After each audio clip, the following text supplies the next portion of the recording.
Yay! You know what I noticed when I was setting this up for stream? You can see the whole logo. That Best Friend Forever logo with the puppy in the heart. It so looks like my AuroraPeachy logo. Like my second one. Look in the bottom right-hand corner. Is that not my AuroraPeachy logo? It's like the same. This is my game. It does. I just noticed that. I've seen that logo like a million times, and I just realized it today. Ruff, ruff. Any song that like the puppy barks are in it is 10 out of 10. Is that a doggy trash can? Is it? Oh, is that what that's supposed to be? A trash can? Amazing. Hey, you gotta put the poop somewhere. Look at the merch. Look at the merch. Look, there's a shirt with puppies on it. Start game. Good morning, Rainbow Bay. This is Rise and Shine with Shocky and Jockey. I'm your host, Shocky. I didn't know there was voice acting. Oh my god, I don't have to read. This game's even better. And I'm Jockey. What up, fam? Boy, do we have a show for you this morning. First up, why aren't you as happy as this couple? Uh-oh.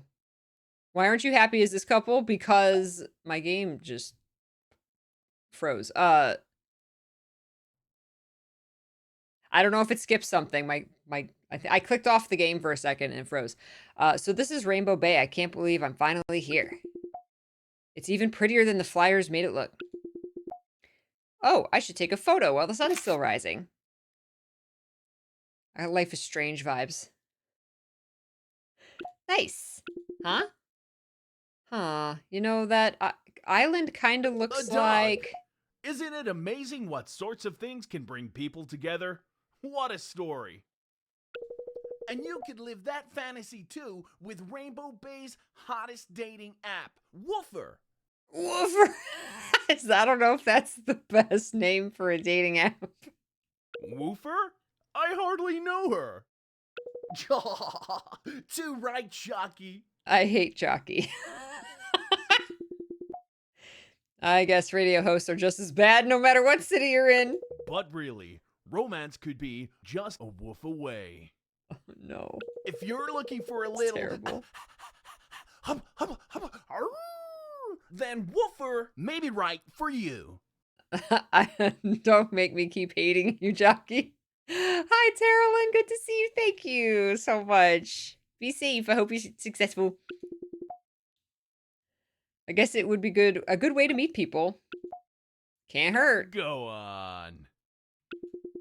Whoa, back off, disembodied radio presenter. This is so... Oh my god, this is so Life is Strange dialogue. Right now, but let's put on a little bit of our latest hit, You're My Best Friend, to get you in the mood. Then we'll be back talking with Rainbow Bay's own foxiest lady. These radio hosts are weirdly pushy. I'm not moving all this way to miss out on another chance to make friends, though. Okay, Rainbow Bay, I'm single and ready to woof. Woofer.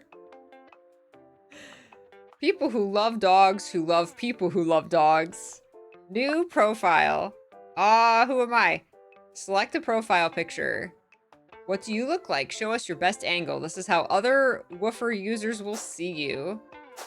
Look, they knew I had pink hair. Do they all have pink hair? Oh. Okay, are we gonna get to customize?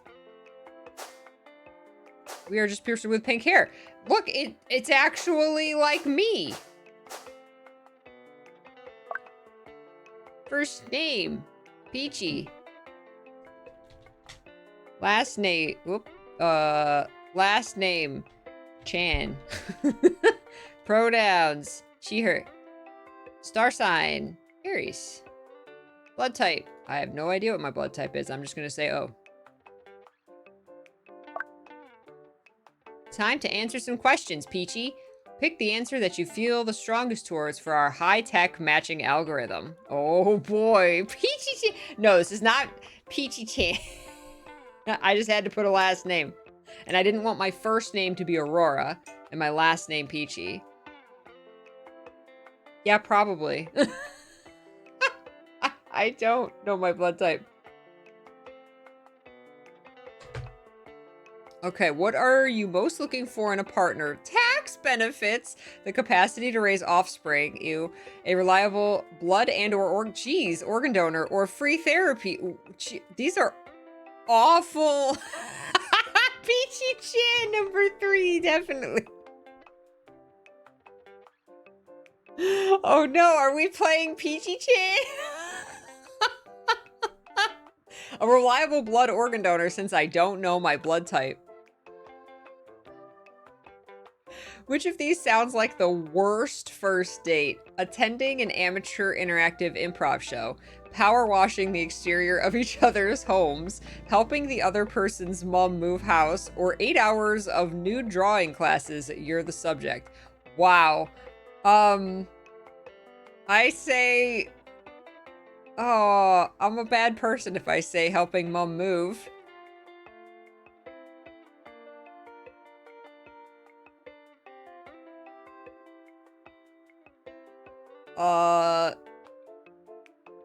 What is this game? I'm gonna say, yeah, I'm gonna say moving is terrible. You're right. But okay, a first date. This does sound bad though. I'm gonna say the improv show. That sounds really bad. Look at the little. I like the little. What makes you feel more relaxed than even death itself? I don't know how relaxed death makes me feel. Death doesn't make me feel anything.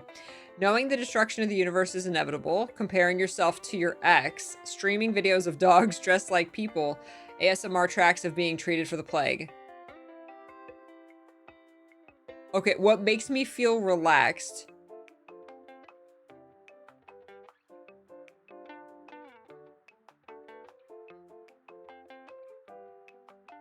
What?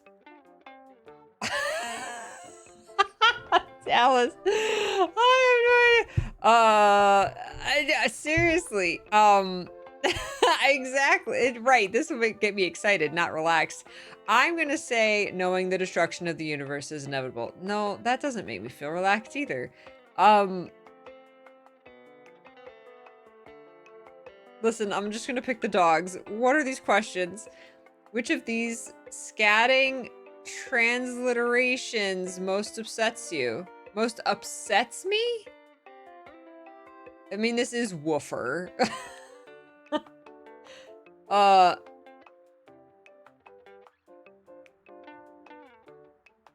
The first one. How's your day going? Be as specific as possible, yes. Well, I just found out that I have not 3, but 4. What? I would rate it a solid 7. I'm here, I'm queer, and I'm facing eternal despair.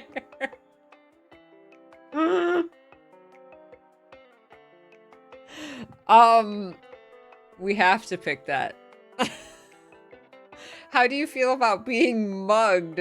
Not great, really. Maybe with the right person. Any day, anytime. I prefer a soft robbing. Wait, are all of these questions euphemisms? I've been reading this all wrong. Maybe with the right person. Which of these glaring character flaws would most put you off a date?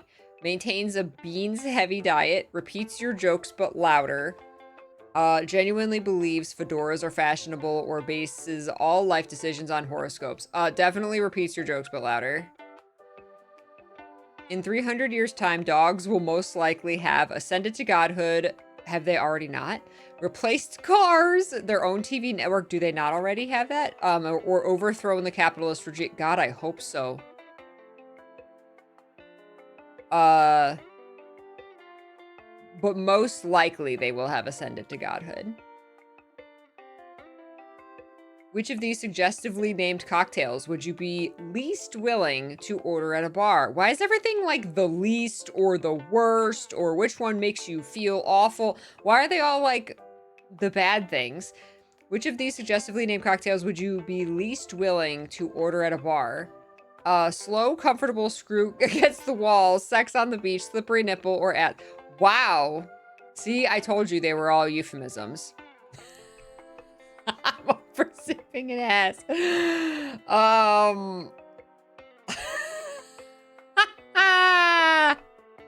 Yeah, let's just say ass. I don't want to drink ass. This is like playing Quiplash, right? Yeah, I think we accidentally loaded up Jackbox. Your ex would describe you as a mystery wrapped in an enigma, as an overbearing mother figure, as 3 children wearing a trench coat, or to the police. Definitely a mystery wrapped in an enigma. We've got some matches for you. Wow, thanks. We've got Hello, Anders. Oh, you can't see him. Hello, Anders. Astrid. Oh, wait. Shares your interest in cooking. Astrid shares your interest in the occult. She's a magical girl. Maribel shares your interest in Pomeranians. Robin shares your interest in esports. Do I have an interest in esports? You could have just asked me what my interests were. Not which drink do I not want to drink ass. Sacha shares your interest in activism. Felix shares your interest in true crime podcasts. Okay. You have me mostly wrong, Woofer, but thanks. What an absolute banger. There's me. Oh no, they're still going. Yeah, and speaking of bangers, we've got Miss Tat. Fox Ainsworth, here and ready to discuss anything other than my real name. Hi, Fox. All right. She likes birds. Fox is Rainbow Bay's very own wildlife expert, exotic animal purveyor, and radio host interrupter. And bird law aficionado. And we thank her for it. As our resident animal lover, Fox, what do you make of a dating app for dog owners? Makes sense, doesn't it? Rainbow Bay has been named the world's most dog-friendly town by Paws Abroad magazine every year since 2016. Oh, that's why we're moving here, so we can own all the dogs. We also have the highest dog-to-human ratio, with almost every adult owning at least 1 dog. Yes. Really? With so much of the city being dog-friendly, you must know some hotspots for young lovers to bring their cuddly companions. Try just about anywhere. South Shore is the largest off-leash beach you'll find, so a great place to play together in the sand. There's lots of talk about Fenrir Island lately, though. Some say if you camp Fenrir out with Island. a pal who truly trusts you, the spirit of the world's best dog will appear before you. The spirit of a dog? Ooh. Wow. I wonder what happens when you stay there with a soulmate. Hubba hubba. Probably nothing. But as I was saying, Rainbow Bay has a high volume of dog owners, but also plenty of young singles. That reminds me, I should really get a dog before I start trying to meet people on Woofer. Oh, I don't know. Please don't about let that be the Fox. reason you're getting a I've dog. been trying to find a date for years and found nothing. Well, gee, I wonder why, Jockey. I'm not sure that's a fault of the dating pool jockey. Rainbow Bay was voted last year's #1 singles mingling spot by Doki Doki Quarterly. Doki Doki Quarterly! For all I we can't know, imagine there's why. a bright-eyed soul searcher sitting on a bus on their way to Rainbow Bay as we speak. Am I being punked? She's right, jockey. You're single because you're wholly unlikable. Wait, what? Oh, hey, okay. At least they called him out on it. Asterial, great to see you. I'm good. How you doing? Well, that's all the time we have. The with home Fox of this my morning. people. Coming up next, play to win a double date with Jockey and I. No, he was calling Jockey. He said you're single because you're wholly unlikable, which is just true. PA. Okay, folks, thanks for riding with us today. We've arrived in Rainbow Bay's Art District and we'll be unloading your bags any moment now. Well, this is me. There goes nothing, Rainbow Bay. Please be kind to me. I got pink hair. Of course it's going to be kind to me. Nice, Asterial. New life, new apartment. I was pretty lucky to find this place online. I hope it lives up to the pictures. Let's see, apartment 204 should be here. There's someone trying to slip something under my door. Can I help you? Look at the puppy! The puppy in the sweater! Look, I'm peachy. It's even like pink and peachy colored. Wow, it knows me. Can I help you? Oh. Hey, did they say hey? As he stands up, I realize he's holding a stack of papers in one hand, and there's a brindle-patterned Italian greyhound curled up and wearing a turtleneck in the other. Oh, I guess it's not completely voice acted. Is this your apartment? Sorry, I didn't mean to seem like a creep shoving things under your door. My name's Sasha. The little guy is Marshmallow. The games that just read like the first sentence kind of annoy me when I'm reading the rest out loud. It's like, I'm like, okay, is it my turn yet? Marshmallow! Look at the floppy ears. I saw the movers bringing boxes in yesterday, so I just assumed someone was there now, but no one answered my knocks. Oh, I guess they got here before me. I just got in from New York. I'm Peachy. Wait, New York. New York. New York, huh? I lived there for a couple months. You didn't happen to frequent Superior Vena Java? Oh my god, adrenaline shot espresso milkshake? Yes. Of course, I'm a big fan of their adrenaline shot espresso milkshake. Aha, yes, my favorite's the mainline surprise. That's a little strong for me. I like my coffee like I like my romance. That's a little strong when you have the adrenaline shot milkshake? Peachy escaped New York. Mostly sugar and covered in whipped cream. Exactly. Damn. So what brings you, I don't even know this person's name. So what brings you to Rainbow Bay? Oh, no, I do. Sasha. Never mind. I forgot. Oh, you know, new life, new career, leaving my old marketing job behind. A former corporate grunt, seeking new life in a seaside town. Well, I'm glad to be the first person to welcome you to Rainbow Bay. Why were, like, the awful radio announcers fully voice acted and yet, like, the romance options aren't? By the way, we're in, Rainbow Apartments in the upper left. I looked at gameplay footage of this to see, like, what corner to put my cam in, and there was no good place, because, like, certain menus have, like, every square inch of screen real estate covered. This was the best of everything, though there was no good corner. Sasha winks, pulls out a sheet of paper from the stack in his hands, and thrusts it forward. You're going to want this if you're new in town. Pups for the people! In collaboration with the Pot of Gold Youth Association. Everything is puppies. Hi, Rabbit! Good. Glad you're feeling a little better today. Hope you continue to do so. I take the paper from his hands and look it over. It's a flyer for a dog adoption drive tomorrow morning at a local vet clinic, the Paw Prince Pet Care Center, in collaboration with the Pot of Gold Youth Association. I work with a youth group for underprivileged and queer youths in the Bay. Every dollar you spend on adopting a dog helps us set up a community dorm. Everything about this town so far is bizarrely serendipitous. Aren't you just the best little marshmallow in town? Marshmallow! Just about everyone around here has a pupper. Isn't that right, Marshmallow? Sasha lifts Marshmallow to his face, scratching behind his ears and scrunching up his nose as the dog licks it affectionately. Ah, so cute. Sasha looks up again, trying to wipe his face inconspicuously, and It'll be grins. super fun. Tell me you're going to be there. Trust me, you might just find your four-legged forever friend. Will I get to see you there? Were you hoping to? Oh, it's just that I don't really have any friends in the area. I'm just teasing. I have to be at the community center tomorrow, so I can't make it to the drive. Besides, I've already got my own little buddy to keep me company. Don't I, boy? Sasha starts covering the top of Marshmallow's head in countless tiny kisses. Marshmallow recognizes his affection and reaches up to place his front legs on either side of Sasha's neck. He's hugging Sasha. He hugs like people. Aren't you just the best little marshmallow in town? He sure does. He's a clever boy.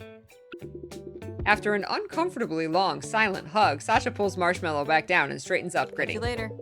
Well, it was nice meeting you. I live upstairs, so I guess we'll be neighbors. Hope to see you later. Yeah, see you around. And just like that, Sasha trots away with Marshmallow happily resting in his arms. Okay, behind that door lives my new home. No ghosts, no memories, just new beginnings. I hope it's everything I imagine. It's just puppyless. Ooh, I like that painting. Look at that, we got a little mug collection. I love it. It's me. RuPaws! Oh yeah, can we date the ghost?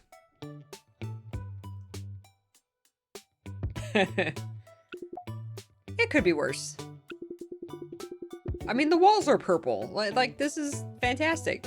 I poke around the apartment, checking all my boxes have arrived. The place is small and a little worse for wear, but cute in its own way, I guess. No, my collection will go right in that corner. It's perfect. As I move from the kitchen to the living room and then my bedroom, I realize I'm going to have to decide how to arrange all my furniture. Oh, and suddenly this is unpacking. This is the best game ever. There's no one else to tell me I can't push all my furniture together to make a sofa island anymore. Oh, anymore. See, that says a lot. I smile to myself just a little and slice open the first box of kitchen supplies with my door key. It's unpacking time. Can we please play unpacking? Many, many hours later. Nothing got done. Not in this room, anyway. In my final hour, the sun has but disappeared. I lie alone in the cardboard grave I've made for myself. She was also a writer. When they eventually find my body, they'll discover only my bones. God, this is so Life is Strange. Clutching a pair of keys in one hand and covered in empty cheese single wrappers. The investigators will look around, baffled. What happened here? Why did this person own so many different Tupperware containers? And why did none of them have lids? They'll find my collection of novelty mugs. Wow, they'll think. Peachy was so well-traveled. Look at all these cities they bought mugs in. But they are fools. I bought them all online. They'll find my passport, expired, and used only once. It's more than me. They'll never discover what happened here. Not until it's too late. The boxes will consume them. 3 more lives will be lost to the cardboard oppression. Nobody will cry for me. They'll stand over my headstone and wonder, did Peachy ever even drink from those mugs? No. No, I did not. I have mugs I've never drank from. This game's too real. I should probably just go to bed. Why unpack today when I can unpack certain items only when I desperately need them to survive, right? Good night, Rainbow Bay. What?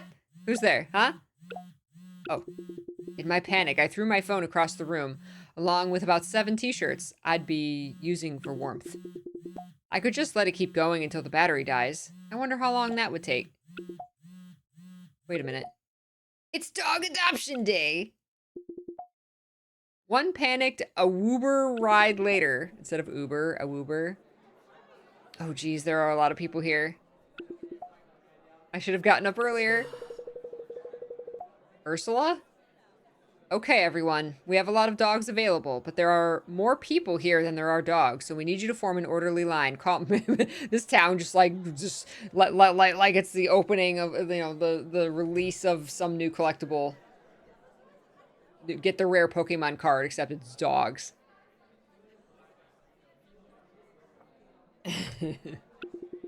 Before she could finish, everyone in the crowd comes alive and bolts towards the reception desk in hopes of being the first to pick. Oh, I need to get in line.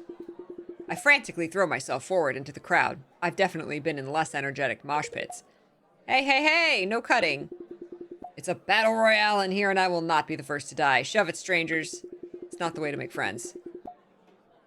Eventually, the situation cools down, and despite a lengthy argument with a suited man who thought he could cut in front of me, I find my place in the middle of the line.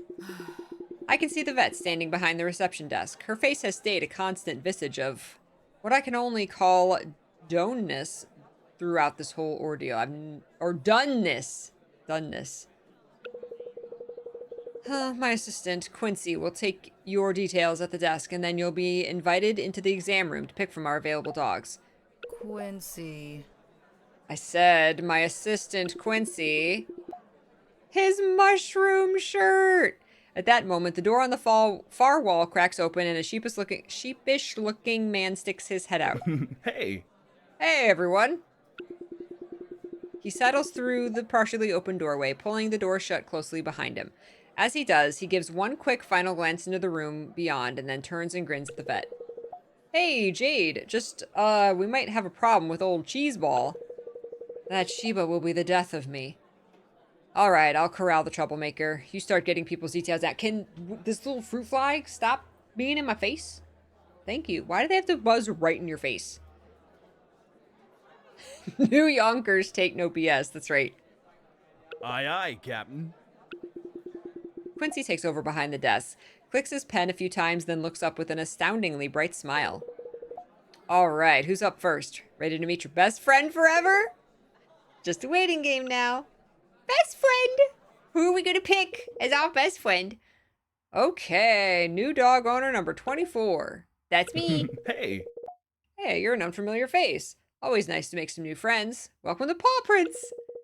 Thanks, I had no idea this dog adoption was going to be so busy. It's like Graveyard of the Teenage Bug Woman in here. Oh yeah, like that scene where all the zombies were chasing after the bug woman.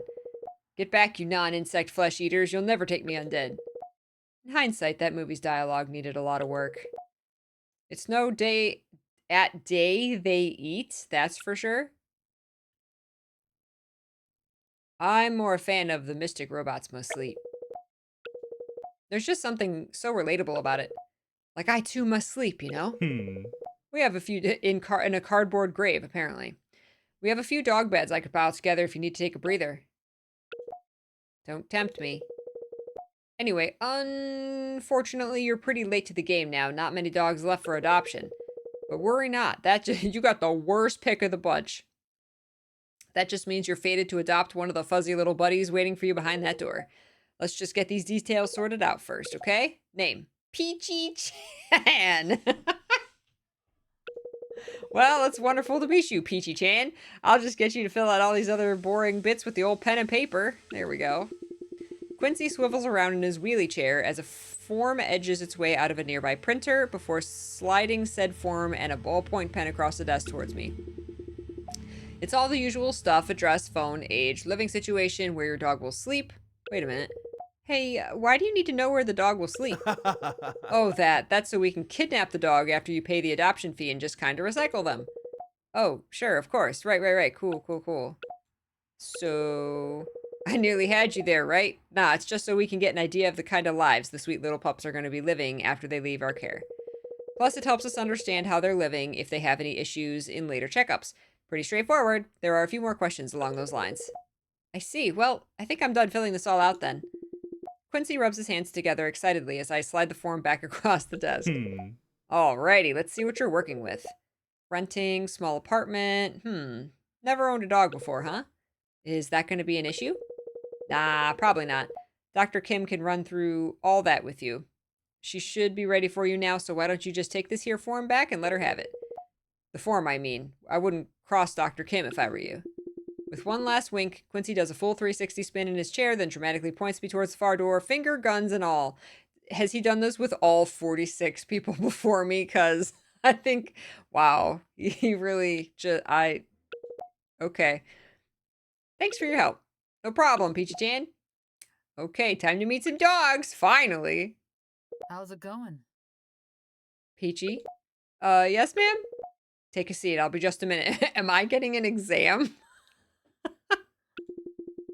Dr. Kim barely looked up when I entered. She's sitting at a computer in the far corner, intermittently tapping away at the keyboard before sighing and rustling some papers on the desk. Ah, the joys of data entry. I have a quick scan of the room, but the only seat seems to be the one she's sitting on. Unless there's the examination table.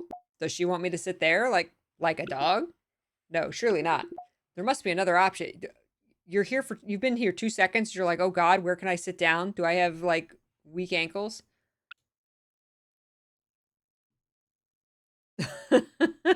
There's only one chair, only one can sit. I can't sit on the table. That's for dogs. I'm not a dog. I'm a human adult. When I took Skipper in to get her teeth cleaned, the exam rooms had park benches in them. It was so cute. I'd never seen that before. Like, instead of just regular chairs, they had an actual park bench. It was so cute. They weren't the most comfortable, but it was adorable. Still, I have to sit somewhere. I give the room another scan. Wow, I'm really like hyper fixated with finding out where to sit. Look at this thing with all the dogs. That's so cute. There's really nothing. All right, I'll just be another moment while I bring out the dog to meet you. Jade moves swiftly across the room and through another door to what looks like a number of kennels. A blessing. More time. Okay, I'm not reading all this. What? Okay. I don't need this. Give me my dog.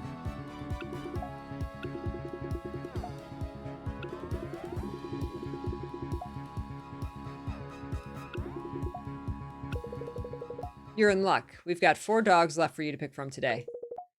They're all very excited to meet you. She either hasn't noticed my usurpation of her seat or she doesn't care. Mission success. Are you listening? Is that this person should not have a dog? We have 4 dogs for you to choose from. Take a look at their kennel cards and see who you'd like to take home. I promise they're all wonderful dogs who will make you very happy. Are you ready? Yes, please. Take your pick and please excuse their names. That's all. Quincy, feel free to change them. Oh. Take all 4 and run. Yeah, I'm looking for escape routes. All right, we got Titan. He tapped me. Oh, so the blocker, he's so fast. It's like Skipper. Oh, cheese ball. Oh, cardigan. Oh, okay, we got these 4. So, Maltese, 4 years, female. Intake type stray. Oh, backstory. Aww. Oh, hello, my name's Titan, and I'm excited to meet you. Even if I seem shy, you can tell I'm happy by looking at my busy little tail. I'm a 4-year-old Maltese Terrier. I was found in a big storm one day a long time ago, which might be why I've had a lot of trouble with my heart. I've been through quite a few operations. Aww. Ever since then, I've been to lots of lovely families who agreed to look after me while I got better. Now I'm looking for someone permanent. Aww. I'm sort of scared of new people, but once I get used to someone, I give them all the attention in the world. I love to sit on warm laps when I'm not curled up on my favorite blanket. I like short walks and rolling around on the floor. Sometimes I get a little too excited and make a mess, but it's only because I have a lot of love to give, even though I'm very tiny. They are written like a dating profile. I love it. Intake type, confiscate. 1-year-old. Breed mutt. Oh, low trust. Wait, let me look at the stats here. This one's kind of even. Hi, I'm Blocker. Behind my intense face, I'm actually a big softie who just wants to play all day long. I'm a mutt, which really means I'm a mix of a lot of different breeds of dog. All the best bits. My previous owners didn't treat me very well, and some nice folks had to take me away. They cleaned me up, gave me lots of cuddles and pats, and they're helping me look for a new home. Since I didn't get the best start in life, I can be a bit stubborn, and loud noises or shouting can frighten me. Treat me with love and care, though, and I'll be... Why is this like cut off? And I'll be loyal forever. I love to run around and I'm pretty strong, so be careful to keep a tight hold of my leash when you take me for walks. I'm always eager to play fetch or explore since I didn't get outside much as a puppy. I might get a little too friendly or act a bit scared sometimes, but a kind family can find a very good friend in me. Aww. Hi there, I'm Cheeseball. Intake type surrender. Female Shiba Inu. 9 months. Oh my gosh, just a puppy. Bad manners and sociability, but very smart and fit. Hello, I'm Cheeseball. Just because I sound delicious doesn't mean you should eat me, though. I'm a Shiba Inu, and I'm only 9 months young. That means I can be a bit of a handful, and I could still use some socialization. The most important thing you should know about me is that I'm a free thinker. I might do what you say, but only because I want to. I'm a proud chantus, but my neighbors don't seem to like my Shiba scream very much. I don't know why. It's beautiful, and I'm beautiful. If you're going to adopt me, you need to be prepared to not let me manipulate you into getting what I want, and I can be very convincing. So you're a Chihuahua. Hi there, I'm Cardigan, a stray, Staffordshire. 2 years, 11 months. Ooh, bad manners. Is this? Okay. Fitness, smarts, trust, sociability. Greetings, potential family. My name is Cardigan, but you can call me Cardi for short. I'm a Staffordshire Bull Terrier. I'm about 3 years old, but it's hard to tell exactly when my birthday might be. I was found wandering the streets and in a bit of a rotten state. Despite graduating from the School of Hard Knocks, I love people, especially the little ones. Please be careful with me around other dogs, though, as they scare me sometimes. Even though my hips get a little sore sometimes, I love to get lots of exercise. I'm happy with a high-speed chase through the trees or a sedate amble to the local shops. Have something ready for me to chew on after you adopt me, or you might just lose your favorite pair of shoes. Give me boundaries, and I'll love you forever. Aww, Cardi B. Master Cheese Ball.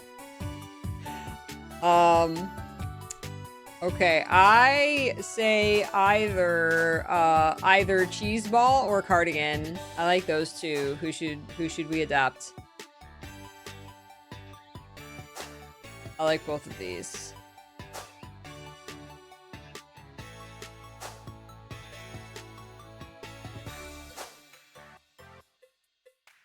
Cheeseball's a little manipulator. You want Cheesy? You like Cardigan? Whoever speaks to your heart. They're both cute. I actually think Cardigan speaks to my heart. Ah, thank you. Was that Ren? Or Pole? Talus, thank you. Cheeseball or Cardigan? Yes. Yes.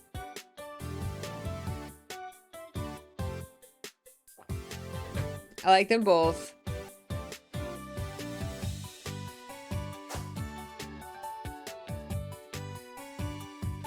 Cheeseball. Cardigan speaks to me. He's a stray. He needs a home. I mean, they all need homes. But I love that they couldn't get a picture of him. It's not easy being cheesy. No. No. Cuties. Ooh. Yeah, yes, democracy. Yes. Works very well. Yes, yes. All right, everybody vote. Vote at the top of chat.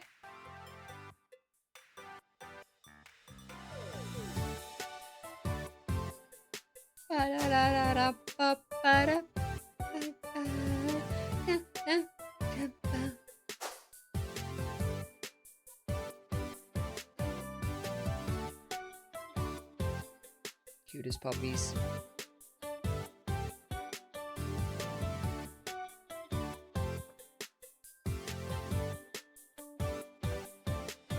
All right. They both have lots of love. But it looks like Cardigan won out by just a little bit. So we're going to adapt Cardigan.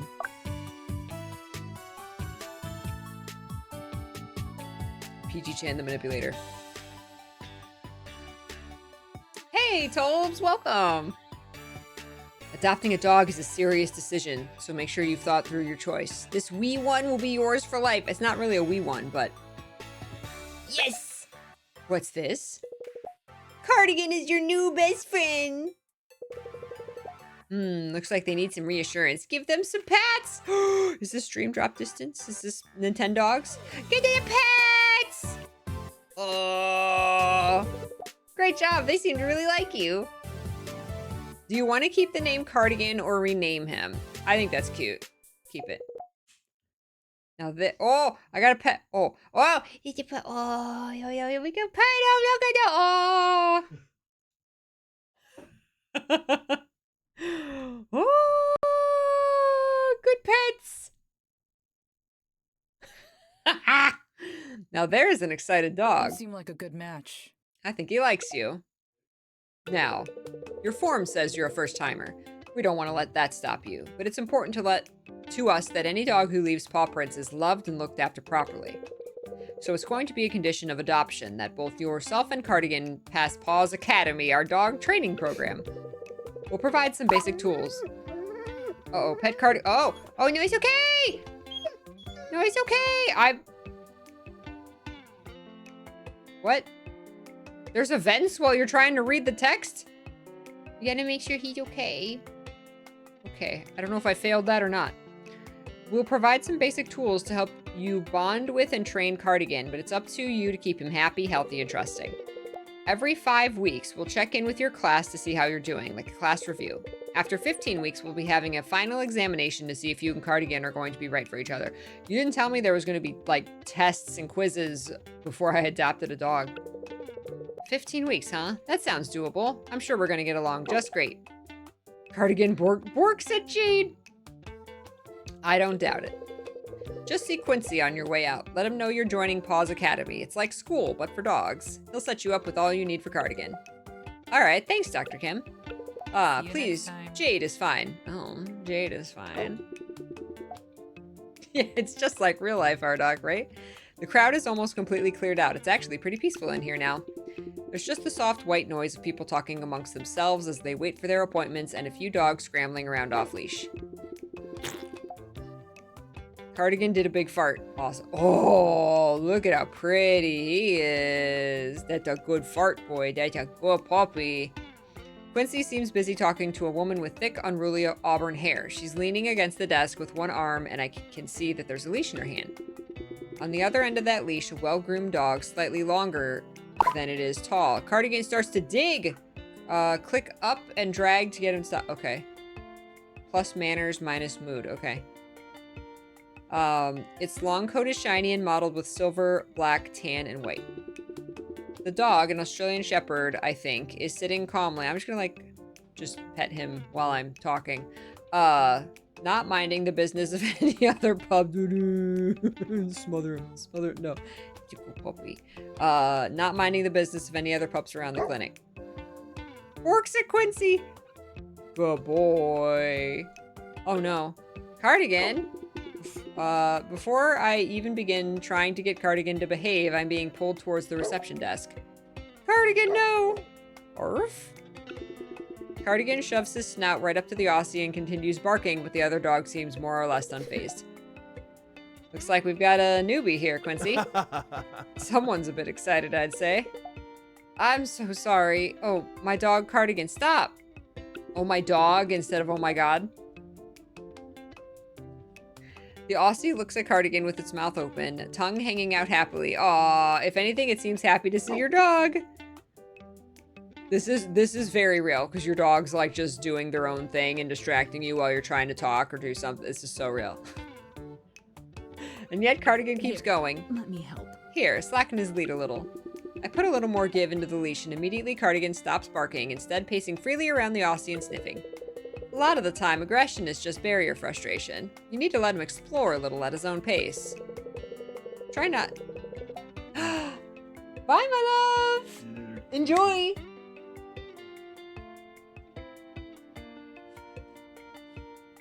Try not to let her make a habit of getting into other animals' spaces like that, though. It helps to reward her as soon as she sees another dog. Let her know that other dogs bring good things like treats. Ah.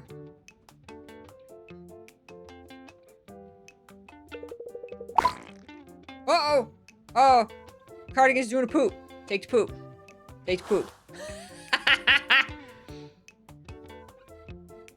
I mean, you don't want them to poop inside, but... I venture out! Mr. P's going golfing today. I still remember a thing or two from the good old days, back before Missile here started taking care of herself. Missile. Hey. Good day, Missile. How are ya? Crikey, she's the talkative one today. Shall we get you checked into daycare and then throw another shrimp on the Barbie, Missy? Here we go. What's with the accent, Quincy? Missile is an Australian Shepherd. Just trying to help her feel more at home. Oh, Quincy. Hey, bees! How you doing? Good to see you. IRL dog care tips. Yes, love it. Just trying to help her feel more at home. She's never actually been to Australia. It's ancestral. Uh-oh. Oh, no. It's okay. It's okay. It's okay. It's okay. Did I do it? Did I do it? What do you mean, no comfort? What do you mean? I was petting him. I was petting him a little too sporadically, I guess. I don't think Australian Shepherds are even originally from Australia.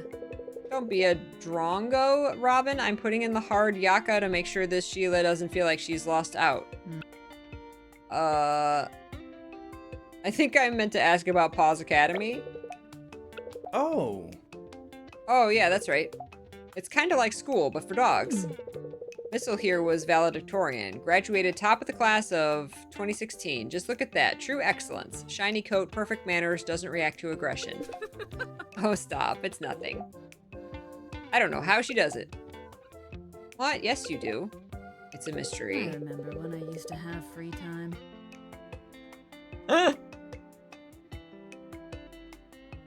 Oh, it is like a Tamagotchi or something. Like, oh, gotta do the thing, take care of it. Yeah, I mean, it's real. You know, you're trying to have a conversation, but then your dog's doing something, and you gotta stop and attend to it. Like that's real. It's the result of a lot of patience, hard work, and love, and free time. Back from when I used to have even a little bit of that. Let's have a look. Cardigan's getting away from you. No, go back. Anyway, I can enroll. What's this little one's name now? Cardigan. Oh, and I'm Peachy. Nice to meet you, Robin. That's right. Robin Rhubarb. Savage. That's right, Robin Savage. Maybe I'll see you around town. Or if you ever need a foreign object removed from your body. Okay. Robin stands up straight and rolls her shoulders back before turning to Quincy briefly. I actually need to head off to my shift. Is Missile all checked in? Sure is. Have a good day saving lives, Nurse Savage. More like hurting cats. See you next time, Quincy. And good to meet you, Peachy. I will call you if I need something removed from my body. Oh, Borderlands 4 bees. Nice. So many games. Oh my gosh, there's so many games. Robin marches away, walking just a little too quickly to seem natural. She seems nice. She's a good one, Robin. Never as calm as she lets on, though. It's hard to know what's happening under all those fiery locks. Now then, Paws Academy. It's like school, but for dogs. Got it. Yeah, heard that before? It's pretty hands-off. We'll provide you with the basics you need to continue training your pup, and we'll check in every now and then to see how you're going. We put a big focus on making it about you and your dog, building a relationship that's based on trust and respect, and picking up poop. Oh boy, I already did that. Pro. Someone's got to do it. Quincy reaches under the desk and pulls out a brown paper bag, which he plops right in front of me. In here, you've got a set of toys. Oh, I thought that was for the poop. Treats and tricks to get your training underway. This won't last the whole program, but that's fine. You'll be able to discover more as you train your dog and form relationships across the city.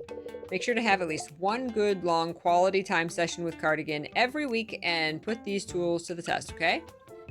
Got it. No problem. If you have any more questions, feel free to call. Nothing makes me happier than seeing our adoption dogs are thriving with their new owners. Take care of Cardigan now. I'll be trying my best. Oops. See you next time, Peachy Jane. Oh, no. Come back. Oh. It's okay. It's okay. With my Paws Academy starter kit in one hand and Cardigan's leash in the other, I spin around and put one foot ahead of the other onward and outward. Cardigan trots just ahead of me, sniffing around excitedly and wiggling his little tail until something catches his nose and he tugs me forward. Uh-oh. Oof! Uh-oh. Cowering. No, wait. Oh, pet real fast. I don't know what pet real fast means. Never works. Pulled by the whim of the rambunctious Cardigan, I fall headlong into a stranger on his way to the clinic, sending papers flying into the air like a burst feather pillow. Hello, stranger. Oh my. I'm so sorry. Cardigan Lixanders. Why not me? That's quite alright. I just need those papers. Of course, let me help, please. I crouch down, releasing the starter kit, and begin collecting papers from the sidewalk. They're legal documents, judging from the numbered sections and sticky notes indicating initial here. As I stretch toward another sheet just out of reach, it's snatched away by a blonde muzzle. I'm face to face with a bright-eyed golden Labrador, holding the last sheet of paper softly in his mouth. He nudges towards me slightly, offering the document. Aww. So cute. Thank you. Cardigan Borksy Anders. Oh, get a good boy. Oh, thanks. I'm sure you're not bad looking yourself. Oh, I'm sorry. I was talking about the dog. I know. Just wishful thinking on my part. Damn. People work fast here. I take a paper from the dog's mouth, extending my other hand to pat his head, but he hastily pulls away. Please don't pat him while he's working. Working? Hemingway is my guide dog. He's a good boy, but he needs to focus when he's on the job. Oh gosh, you're blind, yes. For the most part, anyway. Don't let that put you off, though. Love is blind, too, you know. I can feel the color intensifying in my cheeks. Whether he's serious or not, this man doesn't mince words. I'm Anders Hamilton, family lawyer. Anders extends a hand and I shake it in turn. It's warm, but not clammy, almost the perfect temperature. His hand is a fair bit bigger than mine, with more strength in his grip. I can feel a callus running along the base of his index finger. The corners of his eyes pinch up as he smiles, betraying some age. Nonetheless, his plaited hair is a deep raven tone and occasionally wafts the scent of sandalwood when he tilts his head. Ah! And my dog just shit. Ah! Not put it in the dog. There you go. Okay. We're good. Cardigan's poop is no more. Okay, good. Good boy. Good boy. He definitely smells the poop.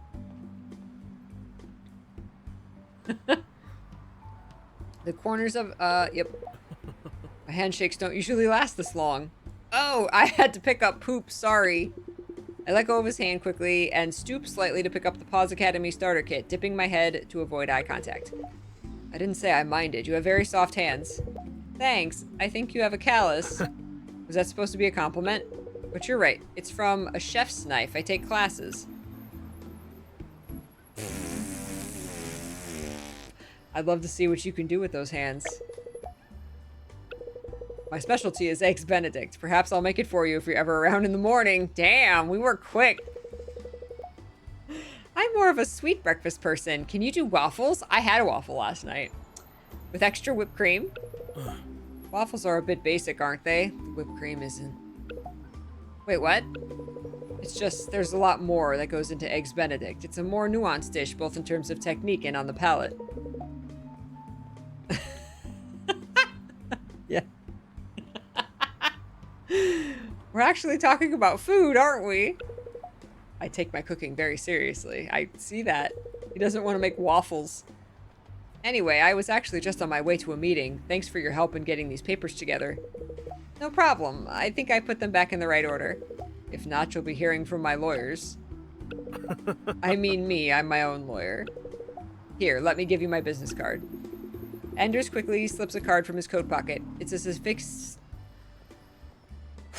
a sophisticated off-white stock with embossed foil print reading Hamilton, Hamilton, and Hamfrey on the front. His details on the back. Who's the other Hamilton? Well, that's Hemingway. He's a partner. I don't get the impression he's joking. I'll leave you to it. Hold on, you haven't told me your name. It's Peachy, fledgling photographer. Oh, we're a photographer. Okay. This life is strange. And my dog is Cardigan. You've got my number. Wow. Oh. You've got my number. Well, it's been an absolute pleasure, Peachy. You have my number if you need it. Yep, see you around. So I don't get to see what those hands can do? Steam says to pet the dog, you just click repeatedly on the dog. Oh, is it that? Oh, 10 pet combo. Oh, that's the rapid pat. Thank you for that. Thank you. I would have not. Oh my god. 100 pat combo. How fast can I click the mouse? I'm gonna ruin my mouse. Well, that's it, I guess, unless it just goes to 200. 200 pat combo. This is the rest of... Yeah, 200 pat combo. Did you get an achievement? Did you get an achievement for breaking your mouse and, like... Ultra pat combo! Yeah! His mood's gotta go. Mega pat combo!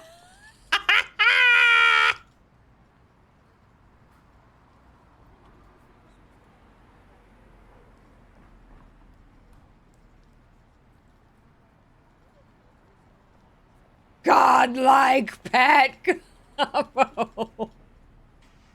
We're letting Cardigan know he's Cardigan's gonna have a bald spot.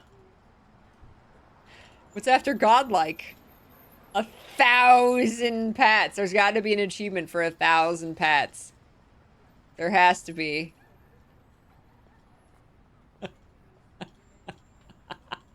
It's cookie clicker all over again. I don't think there's anything above a godlike pet. How is it not an achievement, though? Okay, my hand's cramping. Okay. Holy crap. Okay, now we know how to rapid pat Cardigan. I want to rapid pat Anders. Cardigan excitedly squirms as we take to the streets of Rainbow Bay. Excellent. We're going to go on a break first, though, so I can rest my hand and my voice. Get up and stretch. Let's get some water. You thirsty, thirsty people. I want to pet Anders.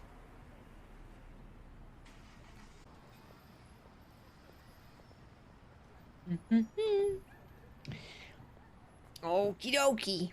Can we date everyone? Wait, are these people on the app? Am I going to meet the people on the app? This is the beginning for the dastardly duo of Peachy and Cardigan, our first time terrorizing the streets. It's a pretty nice day for terror, too. I think we'll walk home. Oh, no, come here, you! I fall through the front doorway of my apartment without grace. The vet's clinic seemed a lot closer by car. It took over 2 hours to walk home. Jeez. That was a good walk. I mean, Cardigan will be tired too. It's good. He won't destroy your apartment. That's it. From now on, I'm a-woobering everywhere. Cardigan licks Peachy. Oh. At least one of us still has energy. Maybe you can whip us up some lunch, Cardigan. Is that a yes? Oh, please. Okay. Okay. I guess I should show you around the place. No, no, no, no, no, come here. Come here, let me take off your leash. Cardigan waddles over to my feet and politely sits, waiting as I unclasp the leash. Ah. I'm getting all the licks. Cardigan forcefully licks my face, toppling me over in the process. Oh, someone's excited. No, my face isn't food. Cardigan, stop. You must be pretty hungry after all that pooping on the way home. I'm gonna whip us up some food. Why don't you go and check out your new digs? Did I even get any, did they give me, a bed, or toys, or food, or, I know he gave me, some kind of little starter kit. He's gonna pee everywhere. Oh, no! Oh. Aha! There we go. Despite my plan, Cardigan is hot on my heels, weaving between my footsteps as I move into the kitchen with the puppy starter set. Oh, I do have a puppy starter set. Hesitantly, I place the starter set bag on the kitchen counter, dig around a bit, and pull out a large can of wet food. The smell of the food hits me like a freight train as I open the can, and it's only a moment before Cardigan gets a whiff too. How much am I supposed to give you? I guess the whole can? The whole can, sure. He's a big dog, definitely the whole can. I empty the can into the metal dog bowl provided in the starter set and set the overflowing bowl down at the end of the kitchen counter. I kind of just want to watch him eat. Oh yeah! I give up on watching Cardigan eat. He just keeps going, like his stomach is a black hole sucking in everything that gets close enough. He must eat really slow. All he needs is super inhalation powers and he'll be like, you know, that little pink demon. I think I'm just going to lie down for a second. I want to see Anders' little pink demon. Everything is gonna be... Don't dig! No, don't dig in my house! Wow, what did they do to this floor to make it so comfortable? Do I not have a bed? I submit... Maybe I should have, finished setting up my apartment before I got a dog. Super inhalation powers is Skipper. She inhales her food. We've been trying to teach her not to look over Pizak's shoulder as he's eating, because she inhales her food. Biscuit's fast. He doesn't inhale it, but he's fast. And Pizak is really slow usually in eating. Takes his time. And Skipper usually, she will sit right behind Pizok, like an inch behind Pizok, and wait for him to walk away so she can either get the rest of his food or lick the plate, whatever's left. And we've been trying to teach her not to do that. And she's doing really well, because like Skipper's a spaz, but she like wants to be good. Like she wants to listen to you and make you happy, right? And be loyal. So we've been teaching her to, like, you know, we'll go outside. Oh, good puppy. We'll teach her to go outside and you know, not sit behind Pizok, and she's doing really well. We're proud of her. She'll still do it if you aren't there to tell her not to, but like she doesn't really complain about it, so she's doing good. He starts circling by the door. That's strange. What's he doing? Oh no, he's doing a poop. Oh no.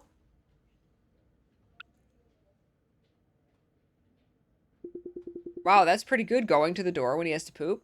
I sit down on the floor again, following the cleanup from my rude awakening. I had to throw open every window in the apartment and even dug up a few scented candles from my box. Doesn't seem like Cardigan thinks he's done anything wrong. I guess he just needed to poop. Can't help that. Even I poop sometimes. That's only sometimes. I think potty training will be your top priority, though. I'll get you a toilet pad for the balcony, too. How about a training session now? I need to figure out how this Paws Academy thing works. All right, let's see. Squander the day. Spend the day doing a whole lot of nothing together. Wow, if that isn't real. The Staffordshire Terrier, raised by Peachy. Dog profile. Eee! Oh no, it's like The Sims. It's like The Sims. He's got like hygiene, hydration, mood, energy. Okay. It's a good boy. It's a good boy. Scheduling for week 1. Okay, so apparently there's only 5 days in a week. Okay, the weekends we do nothing. Okay. Well, he needs... Oh, we got a lot of stuff. Big spoon, little spoon. Everyone loves a good cuddle session. Oh. Okay, hold on. We can squander the day. Snack time. Doggy daycare. Walkies and talkies. Employ a dog. Who frisbees wins. Pup flicks and chill. Big spoon, little spoon. Dog park party. Puppy paddle. Sit and stay. Jog with dog. Advocate for adoption. Aw. Sprinkler party. Aw. Green finger gardening. Get a puppercino. Work the runway. Or social media model. Oh my god. So cute. Well, Cardigan, needs... He doesn't have much smarts, and that's okay for now. Maybe he'll keep pooping on the floor. But, I think he needs manners and social ability the most. You see, his manners is actually, well, second highest. His smarts, he's not so smart. That's okay.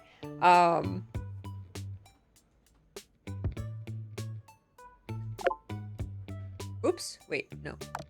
Okay, so... Okay, so manners and sociability. Dog park party! Manners and smarts, that's a good one. He needs some smarts. He's got really good finish. Sociability and manners, advocate for adoption. Let's do that. And get a puppercino. Manners and trust, no, don't put him on social media. Trust and sociability, trust and manners, stack time! There we go. Run week. Within 5 minutes, Cardigan was in a butt-sniffing circle. They smelled some new friends! Manners and sociability increased. Yay! Sit and stay. Cardigan's play dead was... oh, I accidentally clicked that. Play dead was a little too convincing. Cardigan nearly got adopted by another single. There's such a thing as being too cute. Well, who did we meet? Who was the single? The final exam will have 46 questions, yes. Aw, Cardigan went to town on his puppuccino and quickly moved on to sniffing other dogs' buttholes. Cardigan conned you into giving him extra treats. Curse those beautiful eyes. That's what happens. Whoa. This is after 1 week? Damn. Damn. Oh, he's starving. Cardigan feels. Dry food. Feed Cardigan some biscuits. Press repeatedly to shake out enough food and then hold the bowl in front of your pup's face. Here you go. Oh, yum yum. Hee. Oh, he's dirty. All right, now he's parched. Feed tend. Hold on, he needs water. Feed. Press and hold to pour out enough water, then hold the bowl in front of your pup's face. Here you go.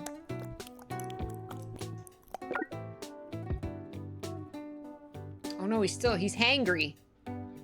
Wet food.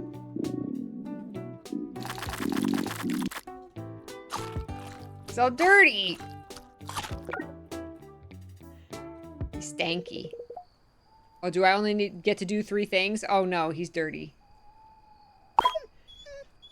No, it's okay.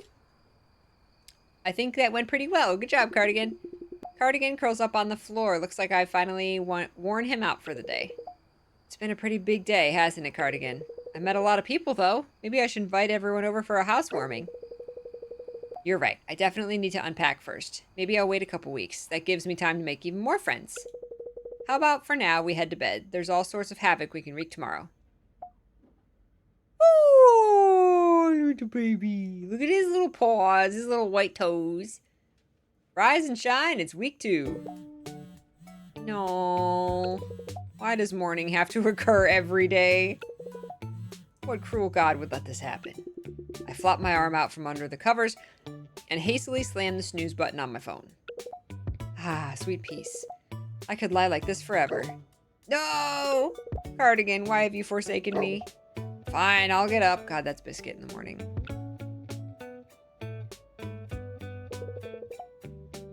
Okay, I'm up. You got your food. Oops. No, don't think. Cardigan totters away from his empty food bowl and begins circling by the door again. Oh, no, you don't, Poopington the Third. Walkies. Time for walkies. Works every time. All right, Cardigan, time to take on the world together. Where would you like to go? Oh, wait a second. I have an email.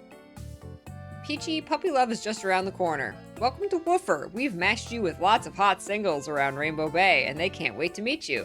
You might even run into some of these eligible hotties while you're out exploring the city. Anyone who's happy to hear from you will be visible on your map, so swing by and introduce yourself when you have the chance. The Woofer team. Attachments suspiciousfile.exe. Wow. Wow. Look. It's Peachy's mailbox. Peachy's mailbox! Wow, they fully disclosed their location before we've even met? That doesn't seem safe. But on the other hand, my whole journey up to this point has been suspiciously serendipitous, and who am I to question fate? Don't try this at home, kids. Don't download suspicious.exe. Let's go meet some strangers from the internet. Welcome to Rainbow Bay, Star. We at Rainbow Bay Live, a subsidiary of Obelisk, can't wait to welcome you to our fully functional social and map tracking platform. From here, you'll be able to check your emails or avoid your inbox like a millennial. Make decisions on which woofer bow to bark up, where to squeeze in some extra time with your dog, and even use our social metrics to predict what kind of event you're walking into. Or skip tutorial.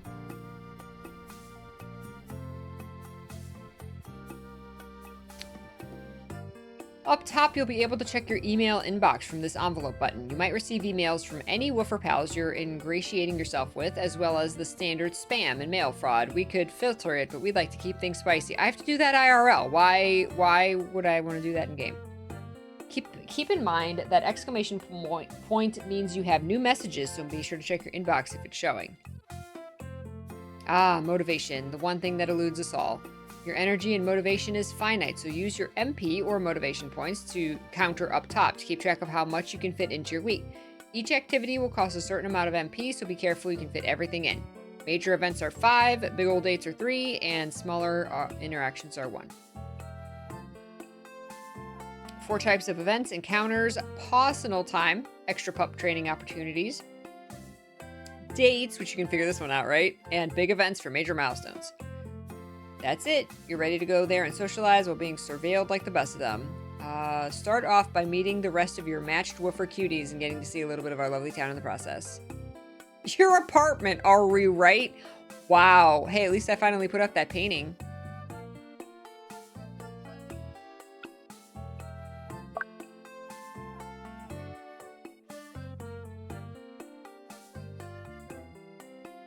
Dogwood Gardens.